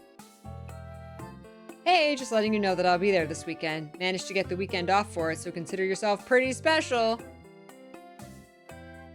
Sasha, hi! I hope you're all settled into your apartment by now. Thanks for inviting me to the housewarming next week. I'm real excited. Should I bring Marshy? Actually, you're not invited if you don't bring Marshy. Actually, I'm just gonna bring him. If he's a problem, I can take him back upstairs, but I think he'll really love hanging out with Cardigan. Anyway, I'm so excited to see your place! Yes. Yes. He's already been in our place, right? Okay. Emerald Knight said Astrid. Let's do Astrid. The skating rink! Yuri on ice. Astrid seems like the type who's usually pretty busy. Still, she did invite me to see her practicing down at the skating rink. I guess I'll see if that's still on the cards. Chat begun with Astrid. Hey Astrid, what are you up to this weekend? Oh geez, how do you write these sort of messages? I was wondering if you were free to hang out, maybe show me your skating routine, get dinner. Uh-oh, should she not check her phone? Is that too forward or not forward enough? I'll just send it. And now I have to wait for a response. Kill me. The next 10 minutes dragged on for what felt like days. Is there anything worse than waiting to find out if you're being rejected or not? I guess death, maybe. Oh no, she replied.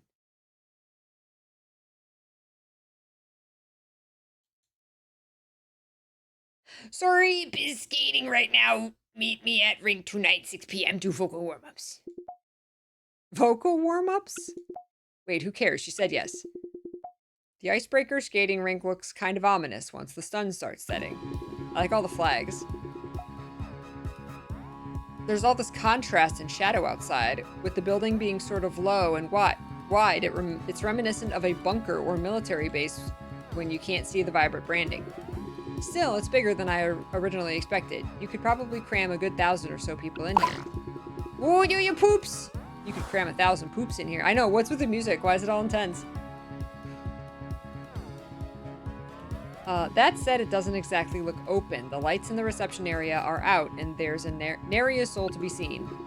As I shuffle forward deeper into the reception, the sound of metal scraping through the ice proves the rink isn't completely empty, unless it's ghosts. But it's not ghosts. Astrid's still in the rink, gliding along the ice effortlessly. She skates across to the far end of the ice, her brow furrowed in concentration, and I swear for a second I could see her bite her lip. Determination. Oh, no, it's okay. Determination folded into every crease on her brow. She speeds forward, crouching slightly. As she reaches the center of the ice, she kicks one leg back, and in its return swing, pushes off with her other foot, propelling herself in a forward spin. She doesn't stick the landing. Oh, with a graceless thud, Astrid hits the ice, her skates slipping out from under her. She catches the ground, arms pressed forward to keep her head from hitting the ice. In that moment, a flash of white bolts to the outer edge of the ice and frantic barks echo through the stadium. And that's all the trigger Cardigan needs. Here we go. I let Cardigan drag me over to Laika, whose front paws are pressed against the rink's barrier. The Samoyed barely acknowledges Cardigan as he approaches, her eyes fixed on Astrid. My aunt used to have a Samoyed, and oh my god, it was the biggest, whitest, fluffiest dog in the whole world. So soft. So pretty. Astrid has since pulled herself up to sit on the chewed ice, somehow not seeming to mind that her bare legs were touching it. Literal clouds, they are. I'm fine, Laika. Her sentence finishes with a little too much breath for her words to be entirely true. She tilts her head back, eyes pointed to the ceiling, and her chest heaves with a deep sigh. Are you sure about that? Oh no, it's okay, it's okay, it's okay. Are you sure you're not hurt? Astrid must not have... Skipper, you okay? Someone was coughing or something. Astrid must not have realized I was here, despite Cardigan's excitement. Her head whips towards me and her mouth drops slightly. Oh, hey, Peachy. I'm fine, really. I can handle a fall or two. Alright, you just seemed a little upset. Astrid closed her eyes and let out one long, slow breath. I'm just frustrated. Don't worry about it. Get the impression she doesn't want to get into it. I'll just go and shower. Won't be long. It's very intense. I'll clean. Feeling better? Much. As Astrid and Laika return, Laika shuffles over and sits at my feet, mouth curled open into a rather tongue-forward grin. Someone's happy to see you. Hey, girl. I extend a hand to her and she sniffs it softly before leaning forward and setting her chin down on my lap. Aw, who is a beautiful girl? I love the flower crown. Uh-oh, I think you've made someone jealous, Laika. Cardigan prances up beside Laika and tries to push her head out of my lap. Laika is all too happy to accept this as an invitation to play, whether or not that was Cardigan's intention. He's a good boy, Cardigan. Oops. Wait, put this back up here. She thwaps Cardigan on his butt with one paw and bounces backwards, crouching into a bow. Cardigan rises to her challenge, and almost immediately the two of them are chasing each other in circles around the circumference of the rink. Well, they certainly seem to be getting along. At this point, Laika is tummy up with Cardigan's face squished into the thick fur of her mane. She's bopping Cardigan's head with her heavy paws playfully, only serving to encourage him and trying to pin her down. I'm glad they like each other. Laika likes everyone. She has a heart of gold and a trail of white. Like her fur, I mean, it gets everywhere. Seems like a small price to pay. Definitely. Ready to go? Oh, go where exactly? You'll see. Two things surprised me about where Astra took us. First of all, it's a karaoke bar. That's why she said warm up my voice. Second of all, Marabella's here with Gravy. Hey, Astrid, over here. Ooh, triple date. Marabella's standing by one of the many seats in the bar, enthusiastically waving us over with Gravy perched on her back. Laika marches past Astrid and settles down by a seat. I got you both drinks already, on me. Oh, you were expecting us? Haha, caught. Of course, Astrid didn't tell you she was bringing you to karaoke night. I couldn't have you pulling out. Phrasing. Sorry. Anyway, I hope you like gin and tonic because that's what I ordered. And also is the cheapest thing on the menu. Astrid, you know I only order the top shelf stuff. Sure, but for both of us? Of course. I have no idea how you afford this stuff.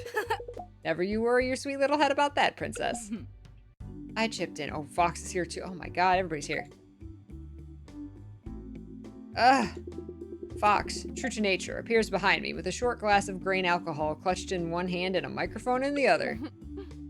She's allowed to bring her birds in here. Oh, you're already here. I got here first. You all hang out together? Welcome to Rainbow Bay's karaoke coven, Peachy. Stop trying to make that name happen, Fox. I think somebody woke up on the wrong side of the skating rink this morning. It's the triple axel. It's just, I can't land it. You're beating yourself up over perhaps the single hardest move in figure skating. You make it seem so trivial. I'm just saying you shouldn't dwell. We're not here to mope. We're here to sing. Oh no, no digging. And drink. All right. No more rink talk. Astrid turns to face me with a warm smile. I hadn't noticed how tense her body had been up until now, when she finally let her shoulders drop just a little. Maribel, Fox, and I meet here every week for drinks and karaoke. The owners know us pretty well by now, so we get discounts. Hope you've warmed up to your voice. Get ready for some oral pleasure.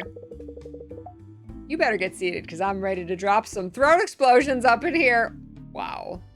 Oh. That's right, ladies. That's right. I mean, yeah, I'm happy to sing. You get to be an honorary member of our troupe tonight. We usually do a song or two each and then sing one together. You don't have to join in for that, though. Hey, stop offering easy ways out. She needs to sing with us if she wants to be one of us. One of us! Alright, calm down, you two. Who's singing first? We started without you. Fox just wrapped up a beautiful cover of Laura Del A's Youthful and Attractive. Oh. What? That's a terrible song for karaoke, Fox. It's so slow. Not the way I sing it. I have no idea what you could possibly mean by that. Well, I for one think you should go next, Astrid. I need another drink before I whip out my cover of the Charcoal Procession. I just got here, though. Oh, come on. Come on, show Peachy what you got. I guess I've got a number in mind. Astrid accepts the microphone from Fox with a cute curtsy and makes towards the stage with a small skip in her step. After selecting her song, she takes center stage, back to the audience with lights outlining her silhouette in gold. Maribel ushers us into the seats they'd clearly claimed. I could see why, too. The view of the stage was perfect. Zubina's very good boy, Cardigan. Cardigan curls up into a ball at my feet, clearly feeling done for the day. Aww. As the bass line starts, Astrid begins to tap her foot, her hips swinging ever so slightly with each movement. Here she goes, Queen of Theatrics. Astrid sings the first verse, only looking over her shoulder between lines, moving her hips with the rhythm. As the chorus comes in, the lights go up and she spins around, marching out into the aisles and singing to various patrons. She's not the world's best singer or anything, but certainly above the karaoke standard. So, you and Astrid, huh? I mean, we're just hanging out. But would you like to do more than just hang out? Why else would I be here? I thought the whole idea of this was a date. So yeah, I'd like to see more of her. Phrasing! Wow. Please excuse her. She has the professionalism of a 14-year-old boy. That's a bit harsh. Are you denying it? Nah. All right, Peachy. That's question 1. Now tell us. What's the wildest thing you've ever done?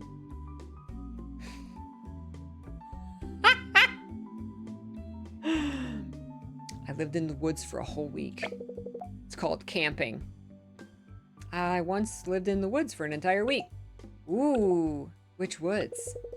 Just one of the reserves around New York City. Did you have anything with you? I had a tent. So you were camping. That's not wild. Worth a shot. To be honest, I'm not sure you're quite up to the same standards as Rainbow Bay's own nastiest girl. Mari. Oh, come Oh, on. relax, Fox. Astrid needs to be more open about her extracurriculars. Seriously, Maribel? Uh-oh. We'd all been so caught up in the interrogation that none of us realized Astrid had since ended her song and returned to stand at the end of the table. It's like Phoenix Wright music. I know. Would like, aha, objection. And she doesn't look terribly pleased. Would it kill you to mind your own business for once in your life? Without any further discussion, Astrid storms off and Laika quickly leaps to follow. Uh-oh. Great. Me in my mouth. Oh. Should I go after her? Nope. Nope. But she should. Me?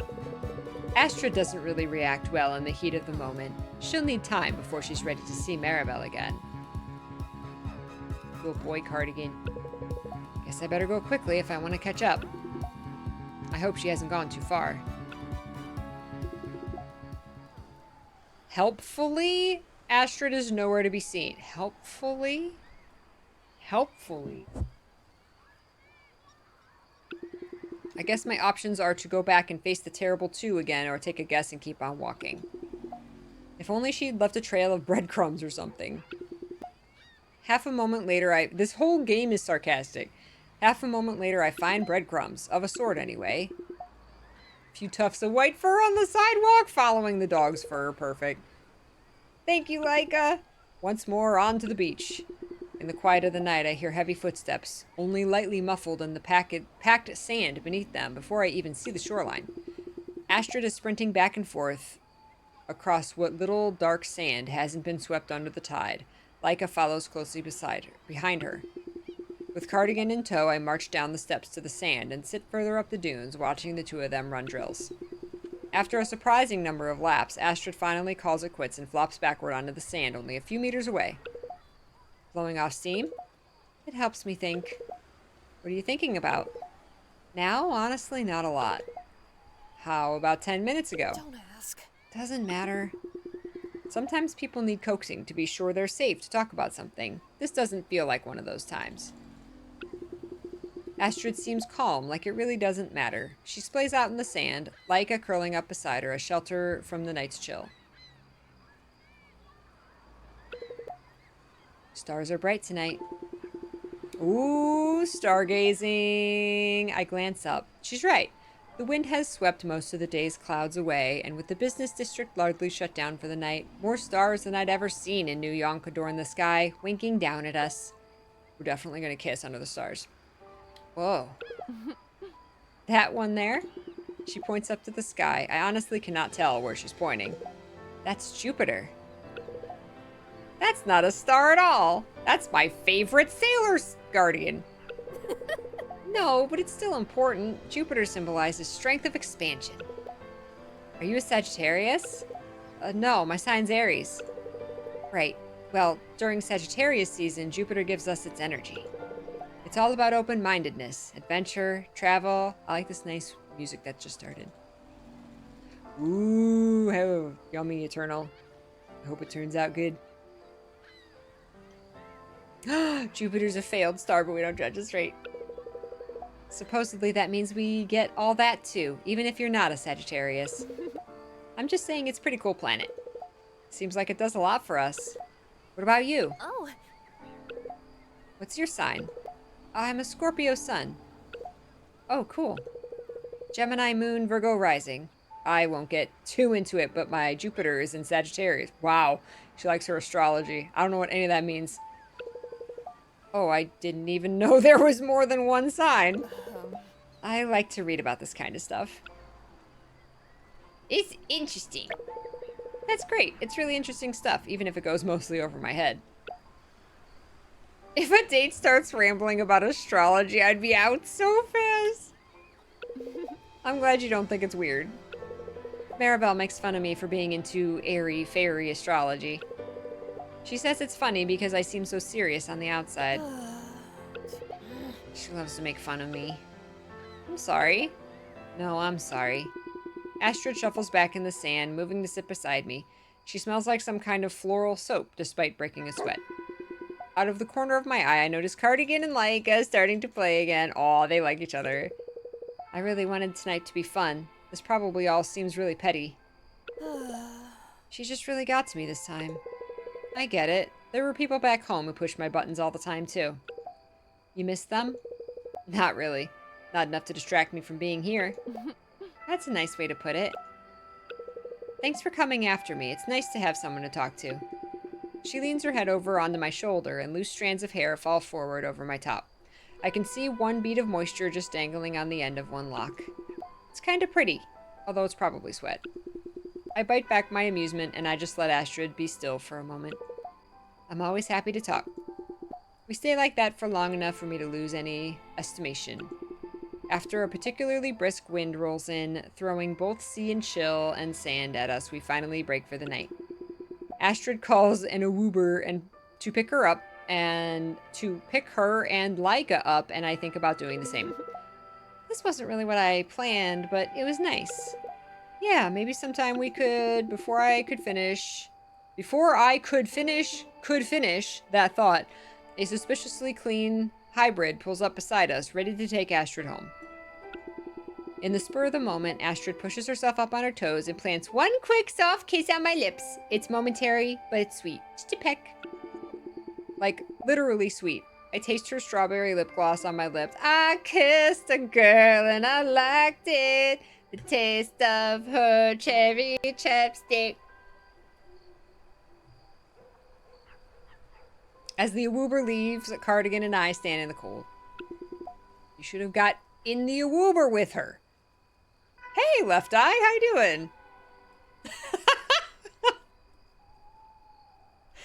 Time to head home. Good night, Astrid. What a night. Are you as tired as I am, Cardigan? I know. How dare I sing Katy Perry? Listen, it's only the one song. And I never even got to perform my take on Kelly Ray Hepburn's Ring Me Perhaps. Ring me perhaps, call me maybe. I'm letting my colors burst. That's right, don't judge.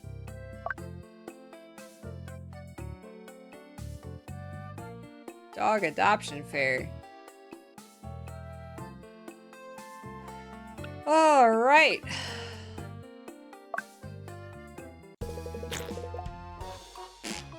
Damn it. Well, I think you look amazing in everything, Marshmallow. Good enough to eat. Don't worry, Marshy. He's not really gonna eat you. I would kill him. Oh no, Dallas. What on earth are you two talking about? Marshmallow needs a new look for his social media presence. I'm even more confused now. He's so darn adorable that Sasha and his flatmates posted pictures online with Marshmallow dressed up in cute outfits. Obviously, look at him. Make him into a marshmallow! Make Marshmallow into a real marshmallow. Delicious. Not like, oh no! Not like food, I mean dress him up in a marshmallow costume. With a big puffy body. Exactly. I love how in love Sasha is with Marshmallow. He'd look super funny and be so soft to hug. It's win-win. I can't believe none of us thought of this before. I'm going to go look for a dog Marshmallow costume online. And when that inevitably fails, I'm going to work out how to swaddle Marshy in some white blankets. Oh. Peachy, you're a genius. Sasha seems to really like my idea, but I'm really craving some marshmallows now. Adorable. Alright, last one. Last one. Last one. Let's do Anders one more time. South Shore is bustling with busy shoppers as I wander through. Rounding a corner, I see Anders standing with Hemingway outside. Thank you, Nex, holding a length of red-brown fabric. Anders lets the striped material fall through his fingers, a very serious look on his face. It almost seems like he's studying it. Afternoon, Anders. Have you been shopping? Oh, hello, Peachy. Buy me wine again. I just picked up this delightful new linen scarf to add to my collection. You never know when an event will call for some unique flair. Can't have enough scarves, I guess. It certainly seems that way. What do you think of the style? A fresh opinion is always appreciated. I don't know much about fashion. It's a lovely scarf. I'm not really a fashion-conscious person, though. I see. Well, it's a learned skill, you know. With a little practice, you could be critiquing the Met Gala. Now, I definitely know what that is. Farts. Some sort of sports event, right? You have a big scarf collection, Wing? Really? I have had scarves. I have, like, winter scarves. But, like, fashion scarves, I don't know how to wear those. I never, ever wear those. I've been given them. My mother-in-law really loved scarves. And so she gave me some now and then. And, yeah, I don't... They either just sit in my closet or I've donated them. Because I don't know how to scarf.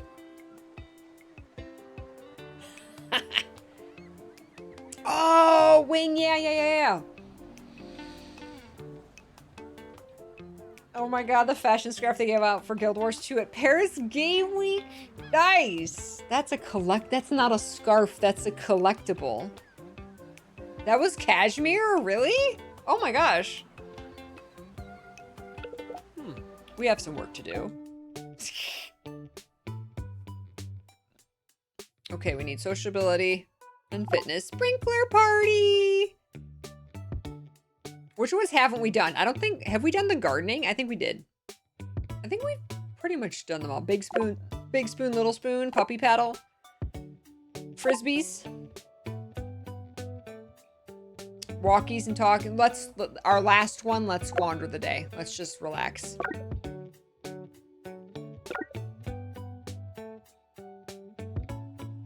Cardigan pushes you out of the comfy spot on the couch. Aww, he's in an inner tube. He's in a donut. He's in a donut. Good boy. Only, no take, only throw. You and Cardigan tried on different socks for hours. Yes. Yes. Amazing. Here, you get treats. Num num num num num. You get treats for being the best boy, Cardigan. We're gonna brush you. We've never brushed you. Good brush. Good brush. Good brush. Good brush. And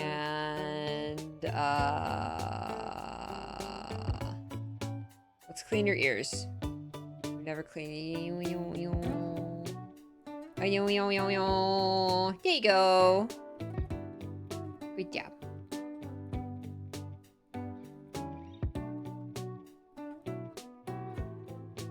Oh my gosh. All right, that was fun. Wow, week 8. That's like half the game. Woo! All right. Dog profile. Save and load. Save. Autosave. Autosave. Peachy and Cardigan. Here you go. Well, here. Save. Ain't no save here. Save. There we go. All right. Back. Exit. That was cute. That was really cute. Look at the merch. Oh my god. Look at the merch. The puppy tote bag. So cute. So cute. Yay! I'm glad we got to play that. Thank you guys. That was fun.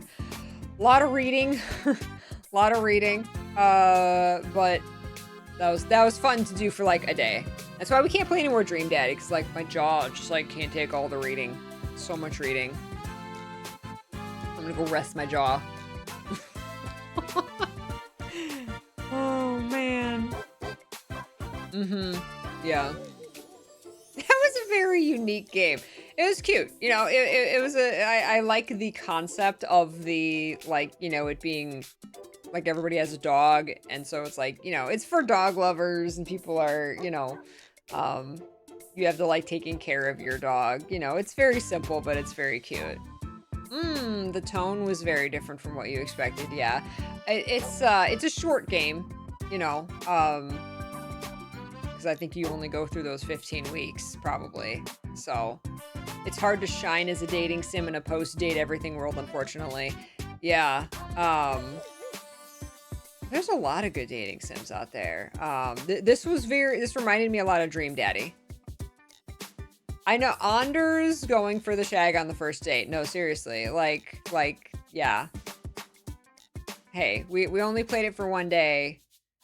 And we got some. I don't remember if we got that far in Dream Daddy. I don't remember. You need to employ a narrator to read for you, right? Yeah.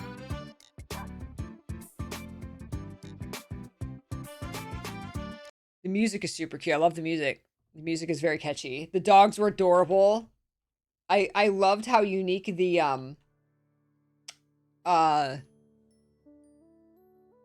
having your dog, like, you like have to pet and take care of your dog like while you're talking to people, while you're in conversation.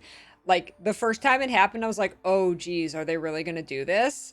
But it was so real, and after a while I was just like, well, yeah, you have to pay attention to your dog, of course, right? Because that's real. It's what you do. If you're talking to someone, you have your dog with you. You don't just ignore your dog. Like, your dog has needs too, and it responds to things. Like, that was very real.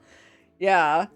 It felt disruptive. It was sometimes, but like as a dog owner, I appreciated how real it was. I'm just like, you know, it just reminded me of my pups. Speaking of, where did Biscuit go?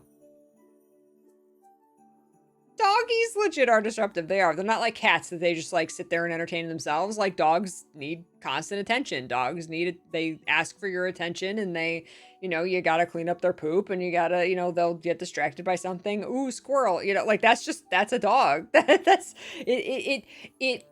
The game didn't ignore the dog factor. It wasn't a dating sim. Oh, and there's dogs here to attract the dog crowd. Like, it was very like, no, you have to take care of your dog. Your dog needs attention. Like, it was a dog care simulator plus dating sim, right?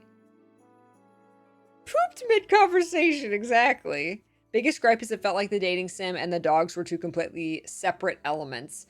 I thought they were pretty... I mean, obviously, like, there was this completely separate take care of your dog section. But again, that just reinforced that this isn't just a dating simulator with a dog attached, like, and a dog is there as well. It was, you own a dog and have to take care of it. So the game made me feel that, which I appreciate, because that's what I expected it to be. That's what it's advertised as. Not just a dating sim and also there's dogs. It's a dating sim and a dog care simulator, and that's exactly what it was. Yeah. It needed some proofreading. The text needs some proofreading. And the dialogue is very goofy dating sims, Life is Strange, so it's cringe at times. But again, I don't you know, expect Shakespeare from a dating simulator. So. Oh, on the dates, yes. On the dates, the dogs took more of a background. Yeah, they did.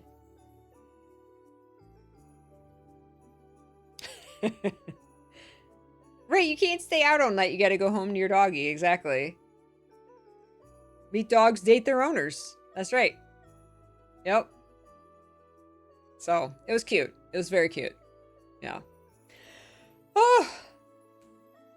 Do you not remember Craig making you melt out of your chair? Oh, I forgot about Craig. That's right. That's right. Dream Daddy. That's right. I forgot Craig.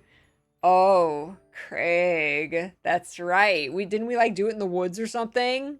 Oh, I forgot. Did we just play Dream Daddy once or twice? I forget. Been meaning to rewatch Dream Daddy. Oh my god. Yeah, I just can't do I can't do the reading. The 4 hours of reading is really, really hard on me. Shakespeare dating sim, yes. Whew. Oh my goodness. All right, I'm gonna get going and rest. Thank you all. That was fun, and we'll have some new games to choose from next week, along with what do we got? What do we got? So next week, the choices will be Palia, Half-Life, and then 2 new games. We'll be voting next week for next Saturday's game. And then, of course, our schedule is pretty much the same right now. Next week, it'll be Guild Wars 2 Tuesday. And I think there's Guild Wars 2 drops, Twitch drops next Tuesday. There will be, and then what we do? Wednesday, more blueprints on Wednesday. And then we'll do Baldur's Gate 3 Thursday and Friday again. And then whatever y'all vote for Saturday. So... Another same week next week. Jazafil! Oh, feel better, Rabbit. Sleep well. Spec your 70 hours into Silk Song. Oh my gosh. Have fun. Yeah, I'm gonna play some more Baldur's Gate 3 off stream. Oh, definitely. I'm like really, really loving my Baldur's Gate 3 playthrough.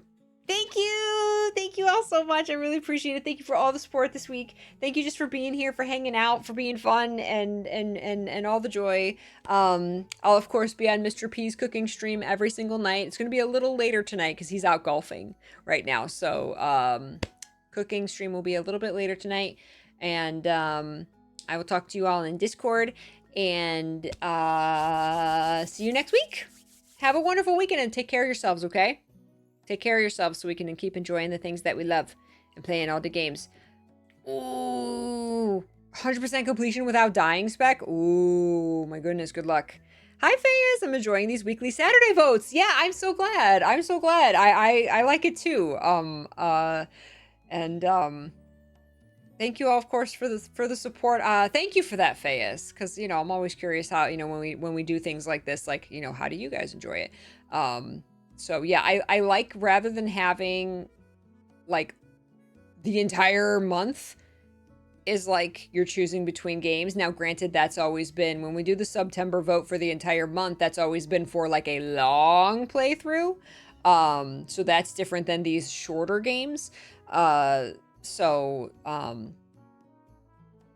I like it too. I really like the weekly vote thing because it's more... It's weekly satisfaction rather than waiting a month to see what wins, right? The short games get more love this way. Exactly. And most of them are indie games, right? That I otherwise probably wouldn't, like, we otherwise probably wouldn't have ever played this game on stream. And then, so we got to play it, and we got to show it off. So yeah, we love our indie games. So, that's, that part of it is awesome too. And we get a big variety of indie games. Cardigan shit. One last time for good luck. Oh my gosh. All right, I need to go rest my jaw now. So I love you guys. Take care. Have a wonderful night, and I will talk to you in Discord. I will see you next Tuesday for Guild Wars 2 Tuesday. Please stay happy, stay healthy, stay peachy. Keep loving what you love, and thank you for all the everything, all the support, all the love, all the chats, all the being you. I love you. I see you next week. Bye.